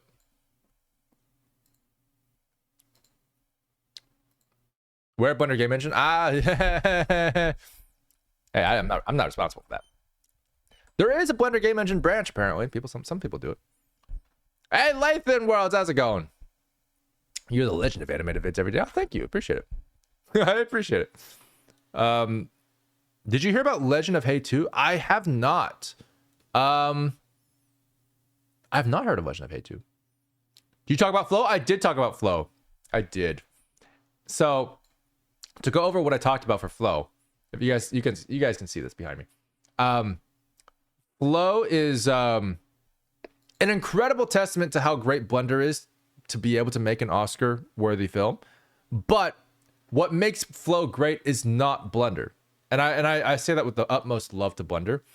But the reality is that like Flow's animation and Flow's rendering style is not as good as the Wild Robot, just quite frankly. And that should make sense. It's done on a $4 million budget, right? And like Wild Robot was like hundreds of $1 million. So like Wild Robot does look better, definitely. They have custom tech. They have a lot of like huge. It's a lot of really good R&D for Wild Robot. But what makes Flow good is not Blender. It's the writing. It's the writing. It's the directing. Like that's what really made it Oscar worthy. So this is fantastic for Blender as a milestone to be able to say that Blender won an Oscar, but it's not Blender that won the Oscar. And an example of this is how ridiculously convoluted this setup is. This is actually like a behind the scenes of Flow. This is absolutely insane. This is not a good setup, right? What they're doing right now is they're using empties for each individual light. And in the shader, they have an individual node group for each empty, which is ridiculous. It's absolutely insane. This is not how you're supposed to be doing things, because you should just be using lights, right? In theory. But it's being done this way because arguably because of Blender's limitations. So there's a lot of things that are being done here that are like, it's not really like Blender that's allowing this. It's like people really molding the tool into what it needs to be to achieve their vision, which is ultimately the writing and directing. So my message to everybody who's like Blender's going to be fantastic. It's an Oscar-worthy tool. I definitely agree with that. Obviously, I'm the biggest Blender fan. I think Blender is a professional industry standard tool, and it should be. However, Blender is not the reason why it won an Oscar. So if you want to try to win an Oscar one day, don't focus on the tools. Focus on the fundamental of the entire medium, which is writing. Writing is the backbone of the entire industry. Good writing is like good stories. Like that's what people really care about. So yeah, if you guys haven't already, I highly recommend just like learning about writing in every way that you can. You know, read a book about writing, watch some videos about writing, think about writing, actually start thinking about it and breaking it down in how it's set up. Like writing is a skill set just like everything else. One thing that I've heard a lot, and this is just kind of, I'm going into like a tangent right now about writing as a whole, because I've learned a lot about writing in my past few years. A lot of people hear this mantra of like, everyone was born a writer. Everyone was born a writer. Everybody can write. Stories are inherent to okay, blah, blah, it's bullshit, right? Just quite frankly, writing is not any different than drawing. It's not any different than drawing. People say that writing is like this weird, like ethereal thing where it's like everyone can just like write something and it's valid. And it's easy to do that because like, you know, any story, but like text isn't really as easily decipherable in value as a drawing is, because drawing is like, is it accurate to reality? Is it like accurate to like what it's trying to portray? Visual mediums are easier to immediately pick, you know, problems out of and stuff like that. So you can judge the value of it a little bit faster and a little bit easier. But that being said, like there's clear differences in drawing skill, right? Like people who are honing their drawing skill for years, they know anatomy a lot better. They have the fundamentals down better. They can draw better than the average person because of that, right? And there's a lot of people who have a really natural talent for drawing. There's people who don't have natural talent for drawing. So like the end result of drawing is going to vary vastly based on the skill level. And writing is the same way. So writing, you can have really good talent for writing, and you can just write a story. And a lot of the people who teach writing are these people. So they have no idea how to teach writing. They're just like, oh, everybody can do it. It's so easy. You just think about a story and you just write it. And like, that's a problem, because like these really famous writers are terrible at teaching because they're just talented at it. And there's people who actually aren't good at writing, who learn how to write through like more of like a anatomical sense, right? You think about the anatomy of a drawer, of an artist, what they study. Like that's an important thing to study, whereas maybe a super talented person just already knows all that stuff and they just kind of figure it out, right? So like when people have taught drawing, there's been a lot more literature about how to learn how to draw because it's easier to decipher, and you have that backbone of like, okay, I know what fundamentals I need to learn. For writing, there's a lot of conflicting stuff, and people talk about like how to be a better writer. There's a lot of things, but the fundamentals of writing are quantifiable, and they're more definable than you think. And I think that's something that people don't really internalize as much as they could. Learn writing, focus on writing, break it down, understand writing, and you'll be a better writer, just quite frankly. And I recommend it. Just start looking into it. It's a bigger topic I can't really go into, but start looking into it if you can. Yeah, it absolutely is a skill, and you have to hone it. Yeah. Oh, more questions, right? My question: would you stream tomorrow? I will probably not stream tomorrow, unfortunately. Do you know if you can bake FK to IK? Yeah, you should be able to. You can bake the end of the FK chain as an empty and use that as a target for the IK. Very true. The one thing that gave Flow away as being a Blender film was the fluid sims. Yeah, that's true. Yeah, I don't think there's a lot of things that for Flow were not as beautiful as the other films. Just quite frankly, that's just the truth. And I think that's fine. I think another thing too is just like, if you want to hack together a system for lighting that doesn't use any lights and it's a terribly non-performant solution, but you win an Oscar for it, I mean, that's great. I'm happy for them. I don't think it's a bad thing that they've done that, but it does show that like it's really not the technical side of things that won the Oscar. It's the writing. It's the writing because it's damn good. Have you played with Embergen at all? It's crazy good compared to Blender Sims. I have not. I've seen Embergen. It looks really good. I think it's mostly for Unity, I think, but I haven't used it. Chaos Agent says, I've been learning how to write and it's crazy hard. Everyone has contradictory advice because they have different flows that work for them. Yes, exactly. Learning how to write is very, very difficult. But it's such a valuable skill that like the sooner you start learning how to write, the better off you'll be. Like it is a fundamental skill for success in the industry, in my opinion. But yeah, it's such a big topic, writing. Directing as well, to be fair. Directing is also a huge topic. But like I have a much easier time directing than I do writing because I'm a visual storyteller. So that's like, it comes naturally to me. But like, that's one of the things. It's like, if I were to teach directing, I'd probably be a relatively bad teacher for because it comes to me more naturally. Whereas writing, it doesn't come to me as naturally. So like, I had to learn writing more mechanically. But I love it. Yeah. We have an ad. Why do we have an ad? I'm doing Q&A. Bezos, please. Please. I'm going to be using Embergen on blank and blank in the near future. Very cool. I showed someone a storyboard I made and they thought it was supposed to be a comedy when I was trying to make it serious. Oh no, bro. Oh no. Oh, that's so sad. I mean, that is that's one of the feedback you can get, you know. Yeah, that's tough. That's another thing too, by the way, for those of you guys who are looking to get feedback on things, including writing, which I think honestly the best way to get feedback on writing and directing is to get people to watch or read your stuff, and just see how they react to it and really calibrate yourself. But that takes a lot of feedback, a lot of trial and error. But one important thing about feedback, two important things, but one important thing about feedback is very rarely should you listen to the solution that they give. Oftentimes audiences are really good at identifying problems, but they're not great at identifying solutions unless they are an expert. So that's where your expertise as an artist should come in, right?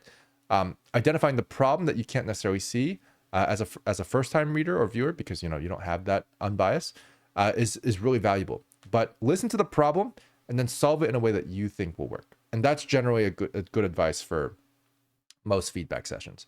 You should never take the audience's word as like gospel. It's like, yeah, they're always right, and that if there's a critique, it's probably valid. But like the way you solve it is not going to be the way they recommend. I guarantee you. I guarantee you. Imagine someone's like, oh man, like I feel like this movie just didn't have enough like, excitement. I think you should add like an action, like you should have like, there should be like missiles and explosions. Like I think that'll make it a lot better. Well, what they're saying is that it wasn't exciting enough. What they're saying is the pacing could have been better. The tensions could have been higher. They're not saying like you should not add explosions just because someone says it's not exciting enough. It just means you have that your pacing's a little slow. So you have to understand like the problem and the solution, they're separate. Like you figure out your own solution as an artist, and take everything into account rather than just listening to what they say. But that's a good example. Yeah. Michael Bay says otherwise. I mean, he's the guy saying you need more explosions. He's the guy you don't listen to. But yeah, the Godzilla movies come to mind on the opposite side of things, where the writing was bad, but no one was coming for the writing. That's true. Nobody was coming for the writing is a good point. Yeah, I agree with that. Very good point. Very good point. I mean, could the writing be better? I mean, probably. But yeah. That's the thing. Like, I don't know. I haven't seen -1, but I heard -1 is like really good. Like, there's no movie that couldn't be improved with better writing. Like, I agree that like maybe it doesn't need writing, but like, there's no movie that couldn't be improved by having better writing. Obviously without the expense of what they're really there for, obviously. But like, I heard -1 was pretty good. I don't know if it's because the writing was good, but I assume it's because the writing was good. Yeah. Yeah. Getting feedback is really hard. Getting feedback is tough, but let me give you a bit of a secret. Getting feedback is as hard as how you react to it. So this is an important thing when interacting with people in general. But like, if you want honest feedback from someone, you can never be defensive. And this is really, really, really difficult for a lot of artists. And I'm gonna just be real with you guys. It's very common for artists when they receive feedback to try to explain why they chose the things that they chose. I do this too. Like, it's very common. And so when someone is giving their honest opinion, like, hey, I didn't really like this thing, and you're just like, oh, well, you see, like, the reason why that's there is because like it's got this thing, and like it doesn't make the other person feel like that their opinion was valued. It doesn't make the other person feel like that they're allowed to give critique. It makes them feel like they said the wrong thing, and they're incorrect, and therefore like that's why the artist is trying to correct them, and that their opinion is wrong. And it's a deterrent for honest feedback. And if you say things like that out of impulse or habit to the people who you want to give honest feedback, you're going to meet resistance the next time you ask for feedback, because or they're just not going to give you an honest. They're just gonna be like, oh yeah, it was good, because they don't want to deal with having to argue with whether or not your opinion is correct or not. So an important thing, like what I recommend for feedback is like, if they give feedback, just don't say anything at all. Like, don't say anything. Just be like, okay, interesting, yeah, fair enough. Write it down, and they'll be like, well, what do you think? And I'll be like, and just say like, yeah, I mean, those are good points. I'll think about them, right? Like, don't say like, oh yeah, I'll definitely implement your ideas, or oh, I'm definitely gonna solve that problem. Like, you don't know, right? But like, and definitely don't be like, oh, I don't think that's a problem at all, you're just wrong. Don't say that. But like, if you want honest feedback, just write it down. Don't say anything. Don't be defensive. You're getting the feedback that you want. That's the goal. Don't try to correct them. Don't try to correct yourself. There's all these things that like would be unproductive for getting honest feedback. Yeah, always say I appreciate the feedback regardless of how I feel. Yeah, true. And also the second thing that I would want to say about feedback in general that I would recommend, that goes hand in hand with this, is never take feedback personally. This is a difficult place to get to, because it's very easy to take feedback personally. But an important aspect of feedback and receiving feedback in a healthy way, so that you don't act defensive, because acting defensive is not always like a voluntary choice. Sometimes you just have an impulse. But like the way you avoid that is not by just resisting the urge, but to also feel more comfortable with feedback. And that has to do with not taking it personally. The way you take things not personally is you don't want to view your art as yourself. They're two separate things. Art is a product. It's not you, right? So that's a very important thing to internalize as artists. Your art is not you. When someone says your art is bad, they're not saying you are bad. It's very different. And I think if you can get this properly internalized, you'll have a much healthier mindset with art in general. So like you don't want to be like, if people don't like my art, I'm a bad artist. It's like, no. Listen to yourself. If people don't like your art is bad. You're not a bad artist. Just the art itself, that particular piece might be bad. And that's okay. Doesn't really define you at all. You are an artist who's doing your best and trying, and that's fine. That's totally separate from whether someone likes your art or not. It's a very important thing. And if you can properly internalize that, you'll be so much better for it. You'll improve faster. You'll get better feedback. Like you'll be less defensive in general. You'll be more open to criticism, which is actually a really good thing, right? In general, while still maintaining your own internal compass. It's really one thing that's the opposite side of that is like someone who always listens to criticism and is like, oh yeah, the person is always right. So they listen to every bit of criticism that they get because they're unconfident and they don't want to be defined as bad. So they just listen to everyone else to make them happy so that they can be defined properly in a way that's like, oh, as long as I appease this person, then I'll be a good artist. That's really bad too. Now you're losing yourself as an artist. You're losing what makes you you. And your art is also suffering because of it, because it doesn't have a unified vision. So that's also really, really bad. So be careful of that. Being open to feedback and being controlled by feedback are two different things. I can talk about that a lot more in detail eventually, but that mostly sums it up. Just don't let yourself be defined by your art.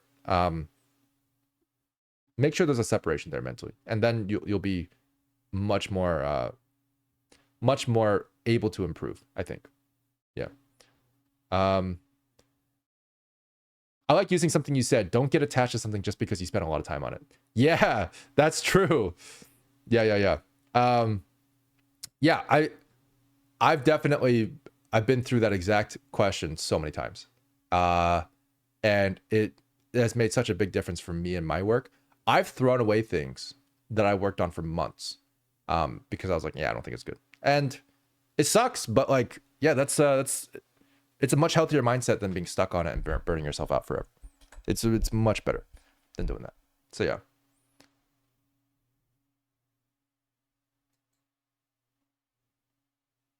I think Pixar had like 22 tips for writing that were pretty great. Yeah, I agree. But I think Pixar's 22 tips of writing are, they're not quite fundamental enough still. Like if you actually want to learn how to write, those 22 tips will be like, pretty useful, but not like, they're not going to bring you from like square one to like, 20. That's like if you're already like writing and no general amounts of writing, you can use those 22 tips to kind of guide you. But like 22 tips is like, that's a lot of damn tips. In reality, like the real fundamentals of writing should be more like the 12 principles of animation, which I also think there's too many principles of animation. I think there's really only 3 principles of animation personally, but that's a whole other thing. But like writing should have a principles breakdown, but it hasn't for years. Dan Harmon's story embryo is good. It's a really good start, but it's still not quite enough. So there's a lot of things that I've learned about writing that I haven't really consolidated yet, but I'd really like to at some point. The thing is, like, I haven't shown you guys a lot of my writing because I'm working on an original IP right now. That is like, basically I'm writing very heavily, and partially why I'm so busy. So like I've been doing a lot of writing and nobody's seen it. And I'm like, but it's been a really good learning process. Like I would say, for example, like the writing on Progenitor is not really that good. It's not really what I'm focusing on. It's really the writing that on the original IP that I'm working on right now that I think is some of my best work. So I'm excited for you guys to read it, but like until then, I can't really talk about writing because I can't really say like I'm an expert at it with my current work. But yeah. Whoa, an original IP. Tell us more. Wow, Cody. How did you know? That's crazy. How did you know I was talking? There's a, yeah.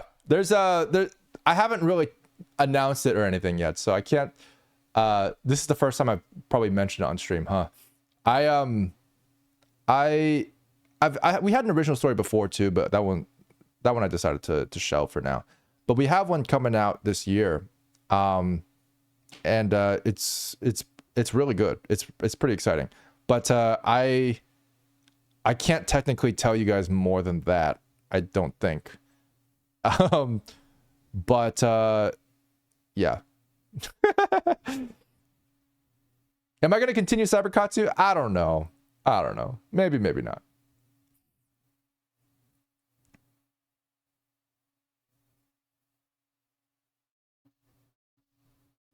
Yeah, if you want to know more about the original IP, make sure to like and subscribe. That's what you got to do. What are those 3 for you? I mean, if I'm not mistaken, I need to actually count the ones, but it's basically 3. One of my main. Oh wait, I gotta go in like 3 minutes. Well, unfortunately, the time is up. So I will see you guys next time. And we'll go over the 3 fundamental principles of animation. Oh, God, that timing. I actually legitimately lost track of time. Cool. So I will talk to you guys later. I will hope to stream next week. And probably the week after. I mean, next week, we're just going to be looking at, like, you know, animations that you guys send me, as usual. So we'll be doing that. And then we won't do the Mirval Rivals one until I get, like, a good chunk of time. There's also, like, a whole other big announcement that I have to make, like, eventually. Because, like, there's some crazy stuff happening. But that won't be for another while as well. So we'll give you know, we'll give more information on that later. That really got my attention. I will give you more information on that in the future, but really I would like to make a video on it for the principles of animation, because what I'm trying to say is, like, I think the 12 principles are outdated and like bad. So they're not bad, they're good. The 12 principles are good, but they're just overly complicated. I prefer to have just like a couple, and I think I can boil it down in a way that's just better.